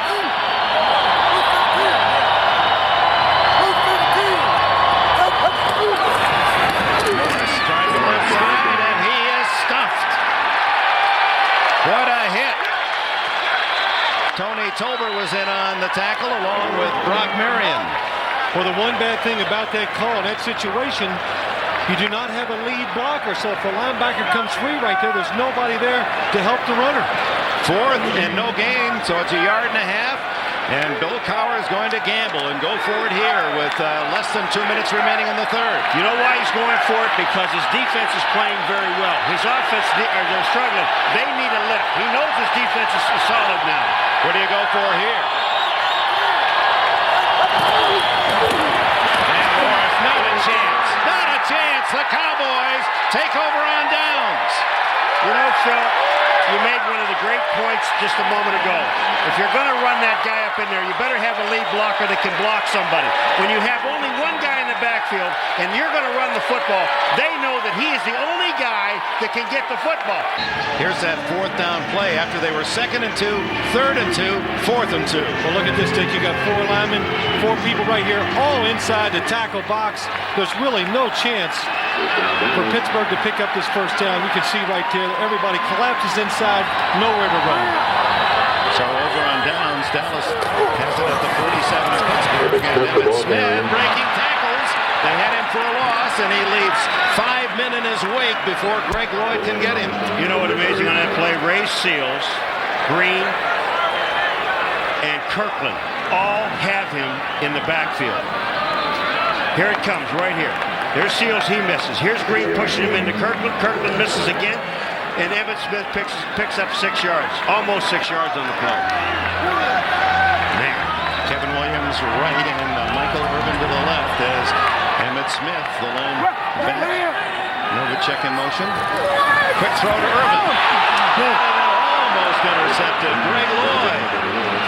Excellent job by Greg Lloyd. He sees the quick drop by Troy Aikman. He stands right there and just looks for the quick throw. Watch him. He sees the quick drop, jumps up. Almost has it in both hands. Is that an athletic move or what? I mean, that ball, he's just reading Troy Aikman perfectly. Look at that, hits him right in the hands. And he had a second chance on the way down. Yeah, when Troy Aikman throws that quick slant, that baby's humming. 3rd and a long 4.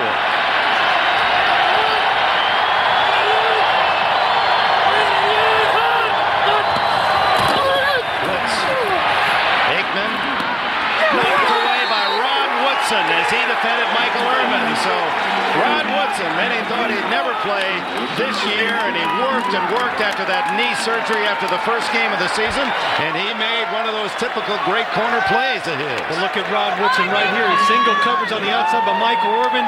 A good plant, and if that ball is thrown to the outside, he's going to intercept it. So on 4th down, John Jett pointing to his knee. Punt. Andre Hastings at the 10-yard line.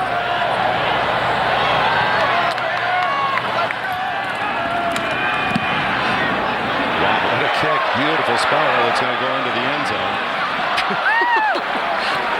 21 net. Pittsburgh will start at the 20-yard line. Well, as the National Football League climaxes in this Super Bowl 30.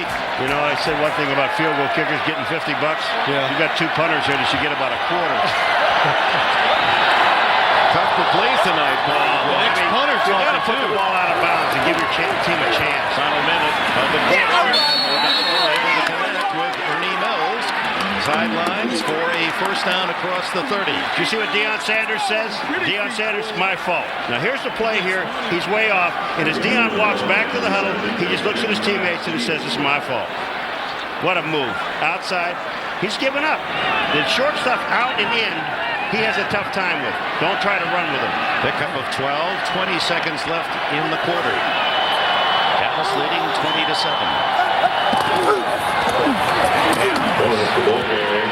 Good pickup on 1st down out to the 37-yard line where Shante Carver, who played here with the Sun Devils of Arizona State, makes the tackle.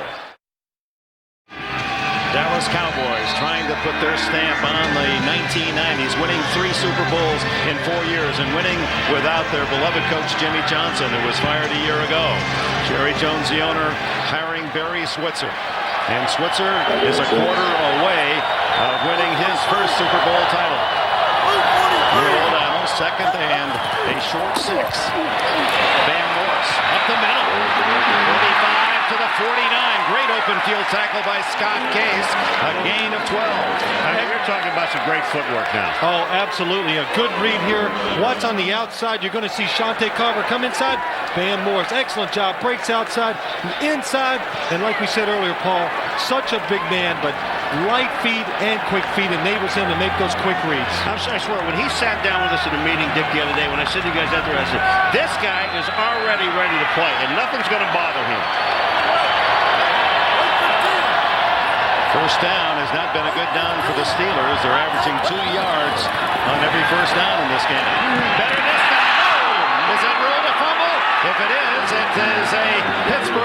the 35. Still no official signal. Someone's got to make a call. Ernie Mills was drilled by Scott Case, a hitter. They're going to call it catch and fumble. First down. Dick, he caught the pass.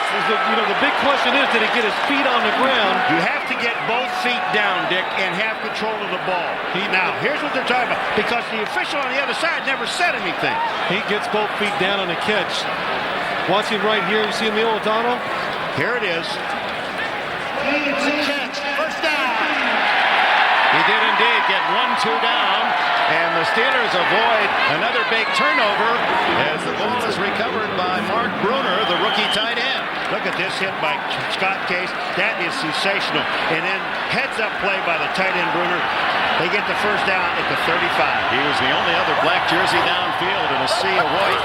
First down at the Dallas 35. Go down the second receiver is Van Morris, and Van is whistled down by Darren Woodson. That Woodson is a superb safety, 215 pounds, playing in his home city. High school star here in Phoenix. Well, Scott Case is having a big day, hitting these receivers and runners down the field right there, just runs through the receiver. And the Steelers, of course, very fortunate. Mark Bruner is alert and hustling on the play. There's Case, who came to Dallas this year as an unrestricted free agent from the Atlanta Falcons. 188 pounds, and he's known around the league as a hitter. Second down and 8. O'Donnell. Flushed out. There's complete to Ernie Mills. Oh, was that very nearly intercepted by Larry Brown. Brown was just a short step away from his second pick. I'm going to tell you something right now. Throw this ball or not, I don't know, Phil, but I'm going to tell you, when he rolls this thing out, you want to talk about some velocity on the ball. Look at this baby get there. Brown wasn't as close as it looked from up here, but when you see that from the end zone, Dick, I'm going to tell you something. That ball was perfect. They're in another third down situation here. 3rd and 3. They go to the nickel Bates. Bill Bates comes in as a linebacker, defensive back. That signals 7 defensive backs on the field for the Cowboys. Spread formation. Here they come. O'Donnell. Complete to Thigpen. First down at the 21. Boy, are they picking up the blitzes. They had a blitz on that again, and this offense is picking up and giving that man time to throw the football. Excellent job by Neil O'Donnell picking the right side. He goes to the right with their single coverage. And you see Larry Brown, they're playing these inside routes. They know the Steelers love them on 3rd down, but they execute them so well, you can't stop it. Pittsburgh stays in the 4 wide. O'Donnell dumps it off to John L. Williams, and John L's to the 19-yard line. A short gain. Darren Woodson, yet another tackle. And Woodson is one of the Cowboys who will be an unrestricted free agent, and he's valued as one of the top 2 or 3 safeties in the entire NFL. No huddle. Set up on an 8. O'Donnell to the end zone. Incomplete. Cordell Stewart covered by Woodson. Darren Woodson had his hands all over Cordell Stewart down the field. The Cowboys come on another blitz, and the Steelers pick it up. Watch, Darren Woodson has Cordell Stewart one-on-one. Neil O'Donnell looks right, comes back left. Slightly overthrown. So very close to Neil O'Donnell. Just a little too far outside. Yeah, but now you're looking at a 3rd and 8. And you know, when you're down by 13, I don't see 4 down here. I still see kick the field goal because it still puts you within 10. The Steelers in what would appear to be a must-score position. A touchdown would pull them within 6. A field goal would make it very difficult. Charles Haley returns. 3rd and 8 from the 19-yard line. 10th play of the drive. Shotgun O'Donnell. Stored in motion. Good protection. Now it breaks down, and Haley has another sack. His second today. Yeah, but I'll tell you, the guy that should have gotten the sack was old Russell Maryland. Russell Maryland was flying inside, and he's the guy that gets the first shot. Haley's going to end up with the sack, but number 67, he comes in now. Here comes Haley. Look at him. There he is. Russell Maryland is there. Haley doesn't get really good. No, wait, Tony Tolbert was the man who finally wrapped him up. So Tolbert with the 4th Dallas sack today, and that makes this a tougher chance for Johnson. 46 yards for the veteran. Sark to hold. Plenty of leg. Johnson connects from 46.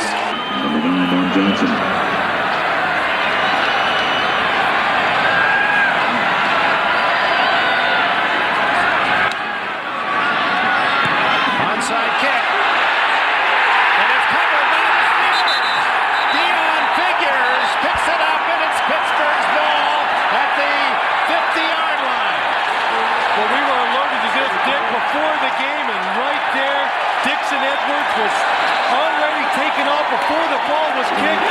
That's where the weakness was, and the Steelers had the courage to call it in this situation, and it was executed perfectly. That's a case of the other man on that outside leaving too soon.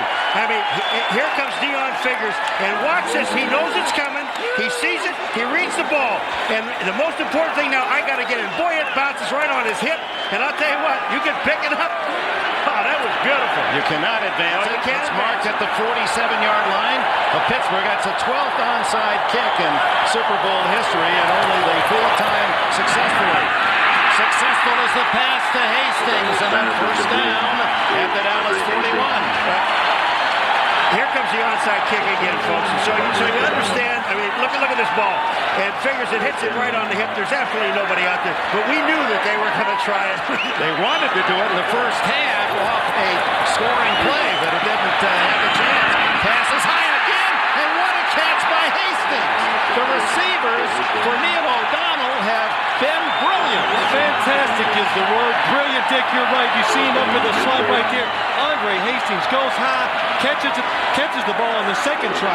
Something about that number 88 in a black uniform, Lynn Swan.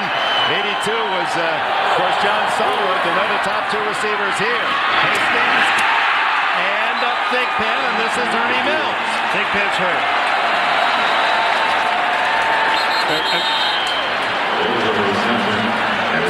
That's Ernie Mills. Ernie Mills got whacked that time by Larry Brown.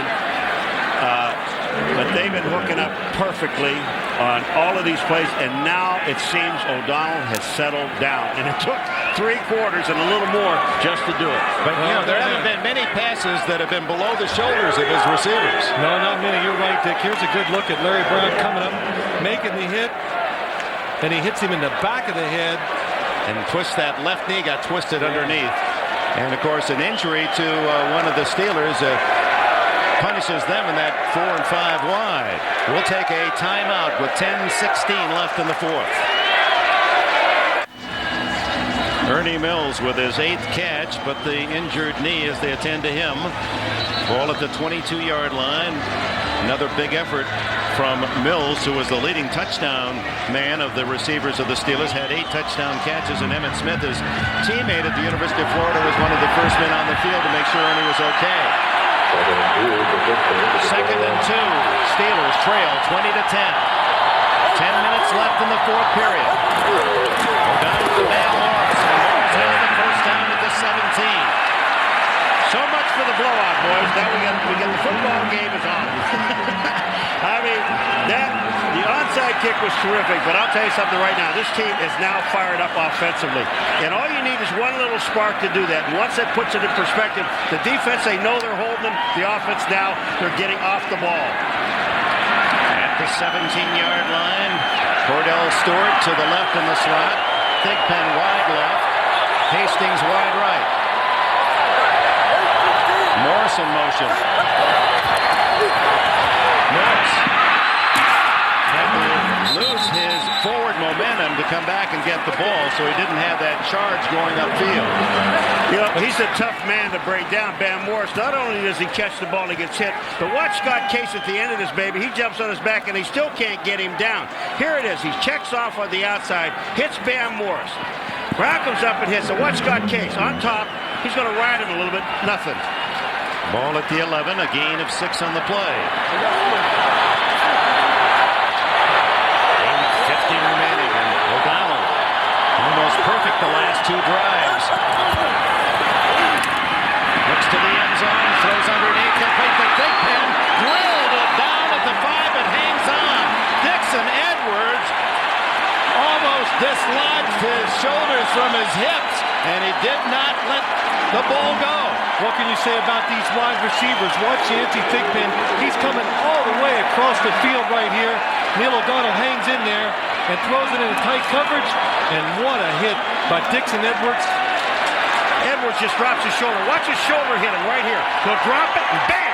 That's how you hit that big bang, Jack. First and goal at the 5. This is to the 2-yard line. Dixon Edwards makes another tackle. It was Morris who scored the winning touchdown against the Colts in the AFC Championship. And like another man named Bam, remember Sam Bam Cunningham had the same nickname.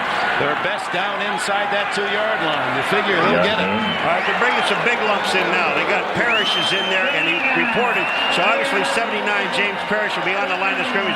But if you're going to keep Bam in there and give him the ball, they're doing the right thing now. Now they got John L. Williams up in there with him. Second and goal. Morris with 71 yards rushing to lead all ball carriers. Gets the handoff. Breaks the tackle. Touchdown, or is it? They haven't marked it yet. No, they mark it down at the 1-foot line. Very much like the Emmitt Smith play. The official on the far side waiting and waiting, and then this time marking it. Paul, when you're a big running back like Bam Morris is, you cannot tackle him high right there. You saw Dixon Edwards get a chance, goes high. That's a touchdown. The ball had broken the plane of the goal line, but no touchdown call. I would give it to him one more time. Nose of the ball tickles the goal line on 3rd and goal.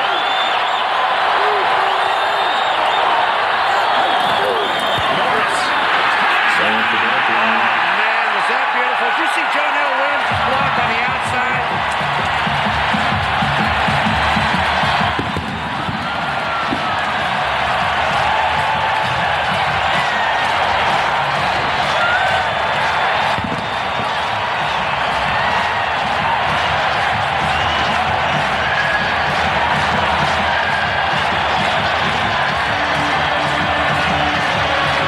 So the Pittsburgh Steelers and young Bill Cowher down 20-7 in this 4th quarter. Kick a field goal and then execute the onside kick, and that leads to Bam Morris's touchdown.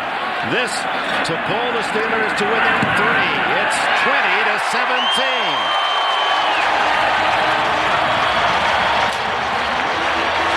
Well, it all started with the onside kick. This is what's turned this game around for the Pittsburgh Steelers.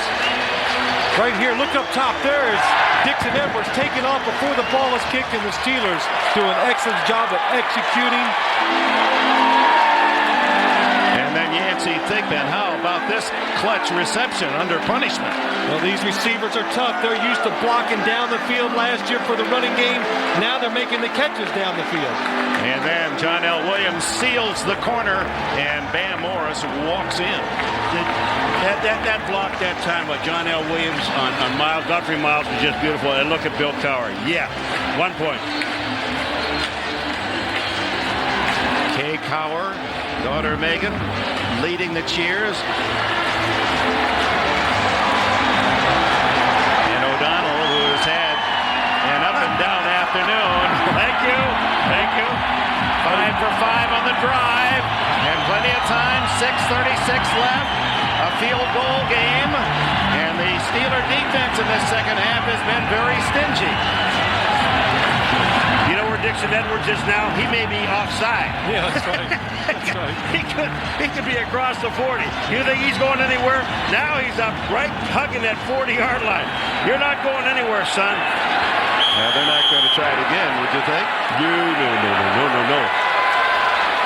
But that was a great kick by Norm Justin. You know, he had to hit that ball just perfectly.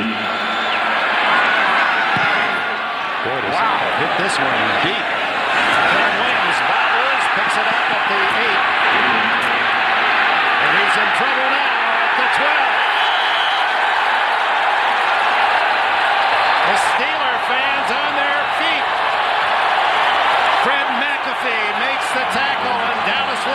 from the 12. But we've had a chance to do 6 Steeler football games this year, and one thing we have learned, regardless of how the game goes, they will fight from start to finish, and that's what we have seen in the second half. Norm Johnson has played a major part. A long field goal, 46 yards, and the onside kick execution. Dick, I told you at the beginning, these guys believe that they're in a straight fight, and they know what they have to do. And when you tell the Pittsburgh Steelers they can't do something, you told the wrong team. You see how the Pittsburgh Steelers defense has shut down the Dallas offense. Aikman to throw from deep in his own end into Kevin Williams. Ducks under a tackle, and he's all the way to the 34. What a big play for the Cowboys. 22 yards. You know, Kevin Green moved outside and was sitting on Williams. And watch what he does. He lets him inside. You've got to keep him from going inside. It's the cardinal sin for a linebacker to go out on a receiver in the slot like that and let him go inside. Once he goes inside, the safety, Myron Bell, cannot get up there quick enough to help out. What a good throw. Under 6 minutes to play. Dallas by 3. And Smith stopped at the 35-yard line. And Emmett, one of the men figured to be the big star in this Super Bowl 30, has been shackled in this game. Very little yardage. Dick, they're stopping the running game now. They're not standing up there trying to play these guys, these big offensive linemen man-to-man. They're using their speed, moving around, and the Cowboys just can't get enough helmet and equipment on them. Last 11 carries, 6 yards. As you see, Irvin McCormick being taken back for some medical attention. Backup defensive end for Dallas. 2nd and 9. Aikman blitz. Falls at the 25. The sack by Kirkland. LeVon Kirkland. Let me say one thing about LeVon Kirkland. When he walked into us the other day, and I said to LeVon, and we always talk about the unsung hero of this defense. They talk about Lloyd, they talk about Green, but you better start talking about 99, because look at that. Over the blocker and knocks Aikman back. But we asked him, we said, you know, LeVon, how do you feel about taking a back seat? He said, I don't care. I know my role, and that's his role right there. Get him. Boy, Aikman jolted like he took a right cross, got on his heels and stumbles, an 8-yard loss. 3rd and 17.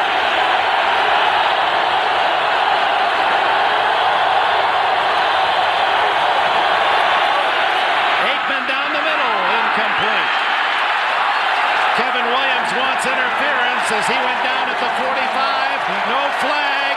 Pittsburgh is held. He was slipping. He was slipping, and he got tripped up, I think, with Rod Woodson in his feet.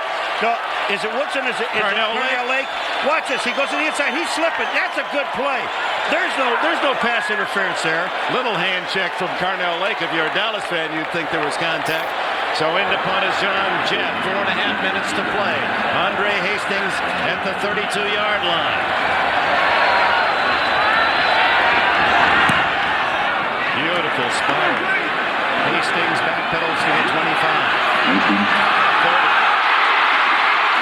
And down at the 33. 48-yard punt. 8 on the return. Barry switches. Cowboys led early, 13-0. 20-7 their lead after 3 periods.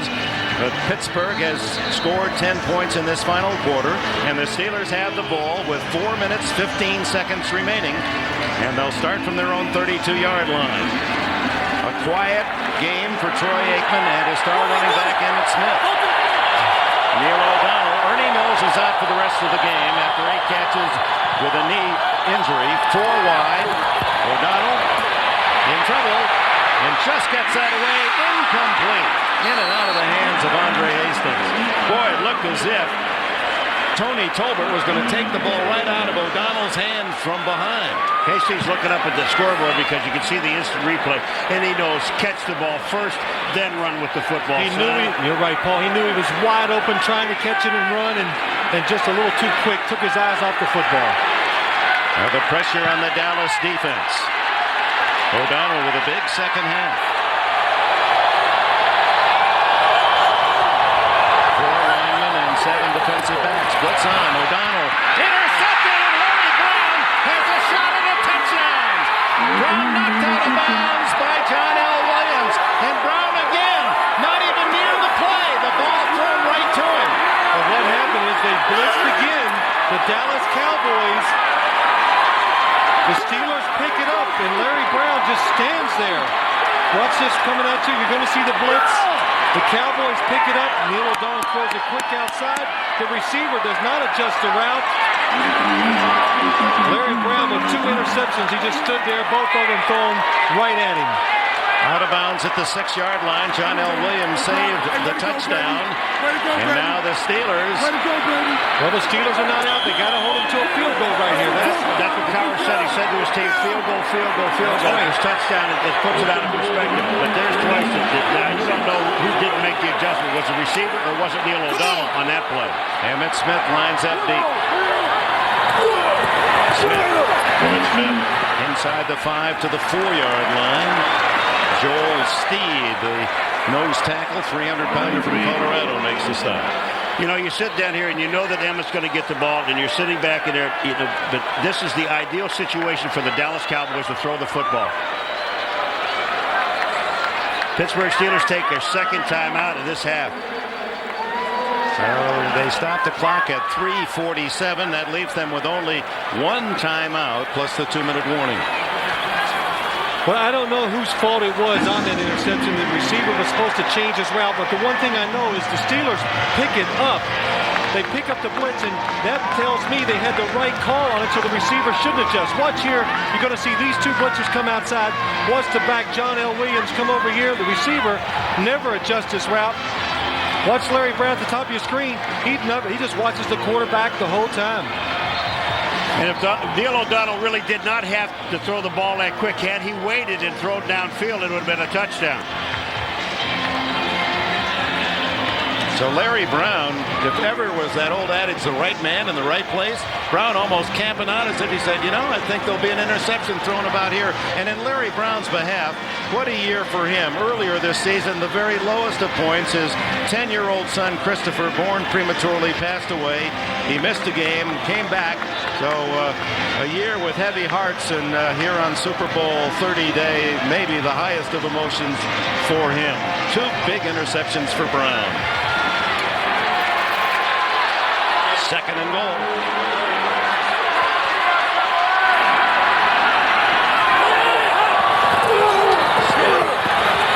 Touchdown.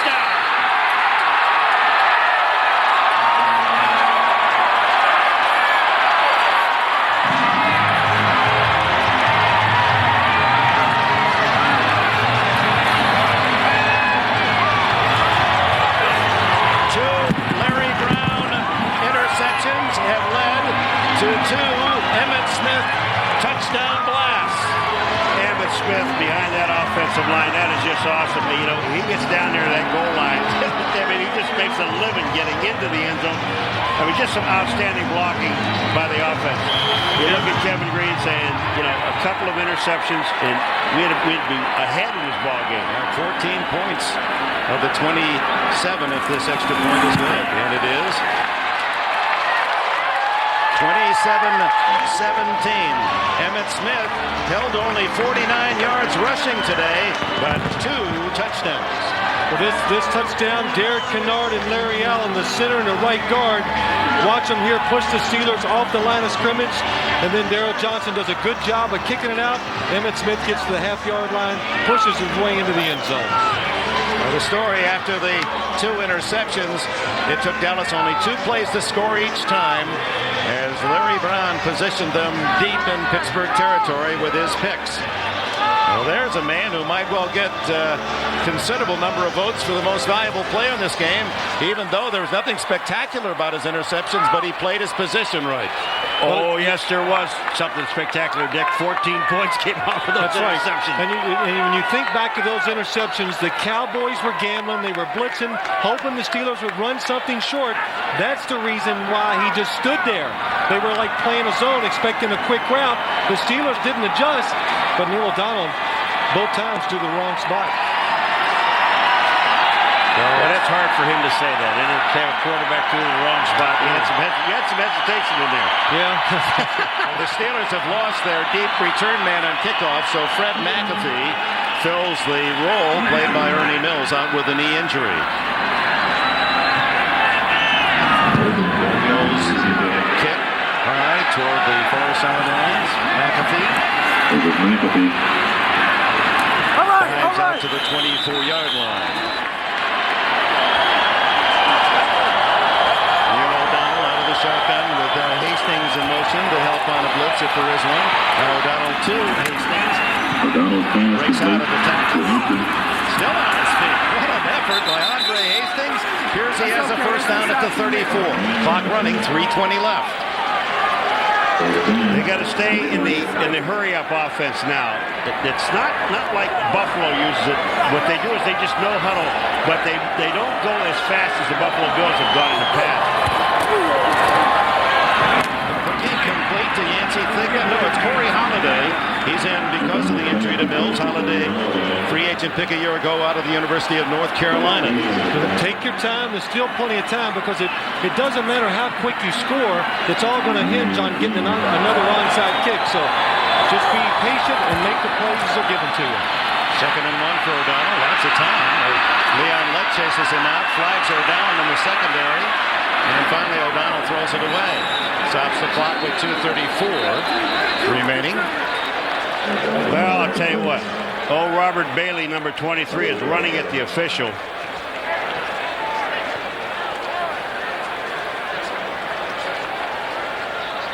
Illegal chuck downfield beyond the 5 yards against. It was said, yeah, but Bailey is the one that went running. Illegal contact. Number 40 on the defense. 5 yards. First down. That's Bill Bates, but Bailey, he was downfield grabbing on John L, and he thought that maybe it was on him. Here's Bill Bates right in the middle. They come across, and yeah, that's holding. That's holding. Out of the shotgun from the 49. 2:34 left in the game. Underneath to Hastings, his 10th catch of the game.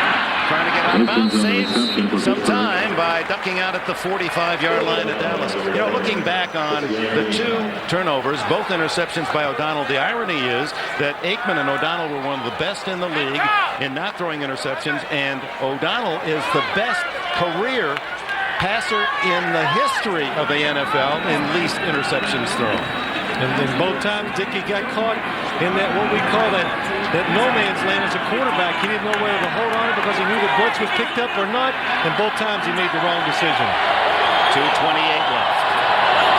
2nd down and 4. Throw incomplete to Hastings, who's had a big day. In fact, he's just a catch away from tying the Super Bowl record for most catches, which is 11, I believe. Jerry Rice. And Dan Ross, the former Cincinnati Bengal tight end, had 11 catches. The only problem with that whole play, it wasn't a first down anyway, even if he had caught it. And he's in bounds. Yeah, that's probably the best thing that happened to him, that he dropped the football. 3rd and 4. 10 catches, 98 yards for Hastings. O'Donnell has thrown 43 times, 27 complete for 234 yards. 1 touchdown, 2 interceptions. Up, dumps it off to Williams. John L. Williams tackled at the 40-yard line. First down. 2:17, 2:16. Steelers will try to get off a play before the 2-minute warning.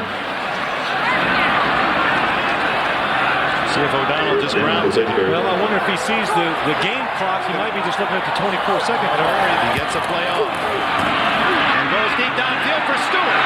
Incomplete, and Dion was there. And the 2-minute warning. Dallas owner Jerry Jones already conducting his press conference. Never one bashful from those who look at this. It's apparently getting some money. Jerry never could get enough of it. Just going to autograph. Is that how come when I sign autographs it's like $1? That's a $100 bill he just signed over. Do you want us to explain that to you, why you only did that? Meanwhile, 1:58 remaining. And Dallas calls time here.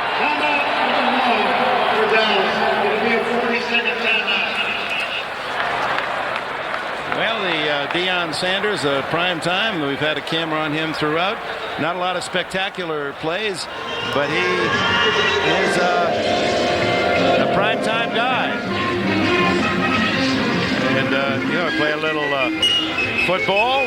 course, last 2 years, Major League Baseball with the Atlanta Braves. Then you go to the 49ers and then the Cincinnati Reds, Giants, and then to the Dallas Cowboys. Well, that's a quick change artist, you know? Yeah, you know, I like what Dion said. When baseball season's going on, football go to training camp, the players do, and preseason starts, and he says, you know, my baseball average just continuously keeps the drop. Yeah, his batting average. But, well, you know, when we talked to him, if there was a year that he's really thinking about, you know, not playing baseball, I think it's this year. He and Charles Haley are just playing around on the field.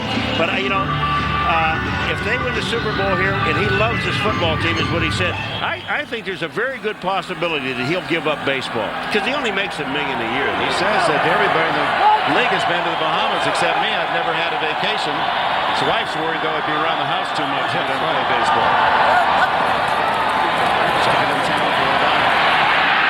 Underneath and complete. John L. Williams. Third and 10. Williams is complete. Based on the average for Dallas.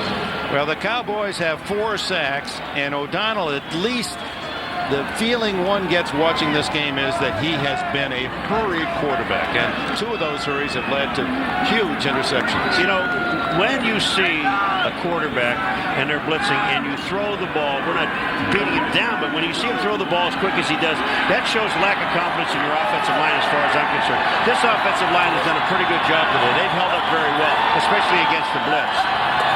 He's 10 to keep this drive going on 3rd down. Almost intercepted as that went through Andre Hastings' hands. Incomplete. That would have been a first down. Now it's 4th and 10, and O'Donnell took a hit as he threw. Yeah, Neil O'Donnell does a good job of stepping up, and right here you're going to see the hit, and he gets his right leg caught up under him. Chad Hennings with a blindside hit. Well, I'm sorry, Dick, but it looked like Chad Hennings fell on his leg, on his ankle, and that's what hurt him because he was moving forward when he hit the ground, and Chad Hennings' leg fell on his. Well, here it is, 4th and 10. O'Donnell needs to get 10 or this game is over. Dallas will take it at the 40.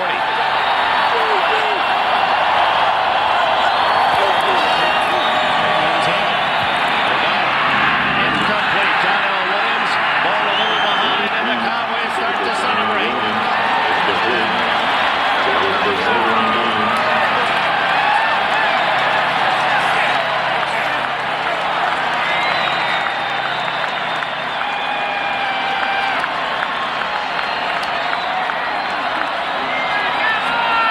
With a 10-point lead, 27-17, owner Jerry Jones sees his Cowboy defense hold on downs. There's a lot of pressure on the owner in this season. Yeah, that's right. He made a very unpopular choice a year ago, firing Jimmy Johnson. You know, there was another case on that 4th down play. Phil, he had 2 guys wide open on the field to throw the ball to and could not find either one of them. Troy Aikman said it's not been a totally happy season. There's been a lot of internal strife. You asked him about it. He said it takes 4 hours to explain. But you've read the things that a lot of nipping and nagging behind the scenes in Dallas. You know, I asked him, I said, just tell me your relations with Barry Switzer. I mean, if you can, if you would like to. And he said, strictly professional. They're setting up Barry. Uh-oh, Barry, be alert. You've got to get somebody to hold him so that he's distracted. Oh, he sees it coming.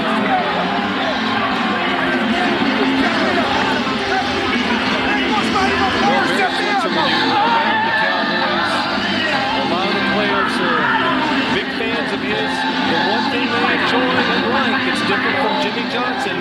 He gives them freedom, and we sense that in practice. You see how spirited they are. And Michael Irvin and Deion Sanders. You have to think sometimes that Barry Switzer is the perfect coach for those type of players. You know, Deion Sanders and Switzer both have new 21-foot boats that go 85 miles an hour. What was it that Barry said? Deion's never been in anything but a 14-foot flat boat with a bucket of crickets. What's he going to do? He said, I'll tell you one thing I'm going to do. If I see him in this boat, I'm getting out of mine. Well, that's a nice show, and it was true after the NFC Championship game. The affection of players who were not happy when Johnson left, hugging their coach Switzer to say, hey, it's okay now. This is a new era. So Well, I guess we're told that Larry Brown is the most valuable player, and he's the one that's holding Switzer up, getting ready for the Gatorade. Yeah. Larry said, let me get out of here, man. Larry's got to do a better job of acting. You know, he's got to turn Barry away from those guys so they can get him. So Larry Brown, a long shot to even make it in this league. Brown was a 12th round pick, a late 320th player selected in the draft of 1991 out of Texas Christian. Grew up in Los Angeles, admiring Marcus Allen and Lester Hayes. Another kneel down, and we're in the final minute. And before the Oakland game this year, Brown losing his 10-month-old son. Well, the Steelers, true to their promise, battled hard. It'll be a game replayed and replayed. 2 interceptions, obviously the huge difference. Vic, that they had, you look at this game, the Steelers had many chances to make big plays, to win the football game, but in 2 crucial moments, that's what it comes down to, making a play under pressure. Both times they failed to do that. You know, I think the game really, not so much the interceptions, yeah, that cost you the ball game, but I'll tell you 2 situations that I think that turned this game around for Pittsburgh was when they got the ball in the second half of the game, and they, on the 40-yard line, on the kick out of bounds, they didn't capitalize there. Then they got the ball back again and did not capitalize again twice in a row. To me, that was where the interception came in. But I'm going to tell you something. They had, I agree with Phil totally, they had so many opportunities to win this football game and never took advantage of them. But the Dallas Cowboys, again, are the Super Bowl champions, and let's not overlook the fact they perhaps did not play the game they thought they would, as you see some of the frustration, Rod Woodson, but they were good enough to win. And now on 4th and 18, we'll punt it to Andre Hastings, who stands at the 25. Only 13 seconds remain.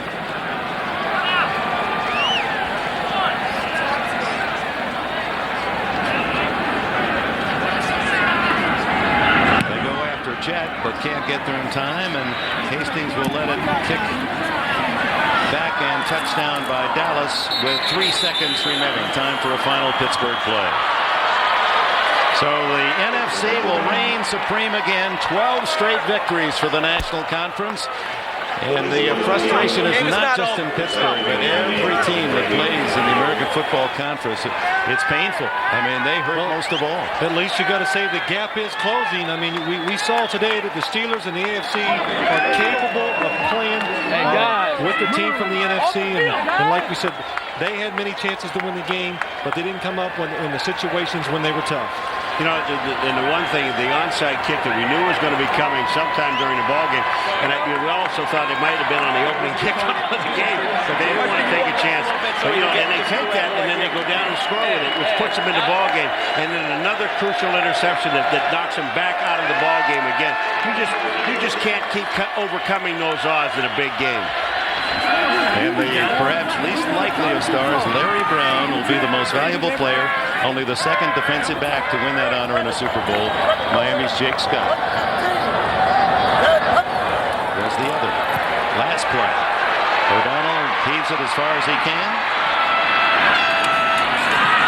And the Cowboys come down with the interception. And it is Brock Marion. Final score. 27, Pittsburgh 17.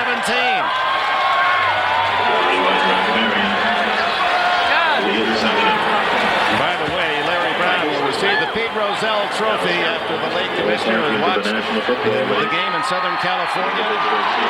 Said his favorite Super Bowl was the 35-31 Pittsburgh win over Dallas, Super Bowl 13 in terms of the excitement. And this one, it appeared for a while, 5 minutes left in the game, that we might be headed toward a possible overtime until Larry Brown made the second of his interceptions. One of those things, we sat here for 2 weeks and you kept listening to the things where the Pittsburgh Steelers really didn't have a chance to play in the game. And it just shows, you said something in the beginning about the 2 weeks, you know, that you have to prepare, and it benefits the better football team. Absolutely. And in this case, it really did. I mean, the Dallas Cowboys, obviously, they were the better football team. But again, the Pittsburgh Steelers has had enough opportunities and just did not take advantage of them.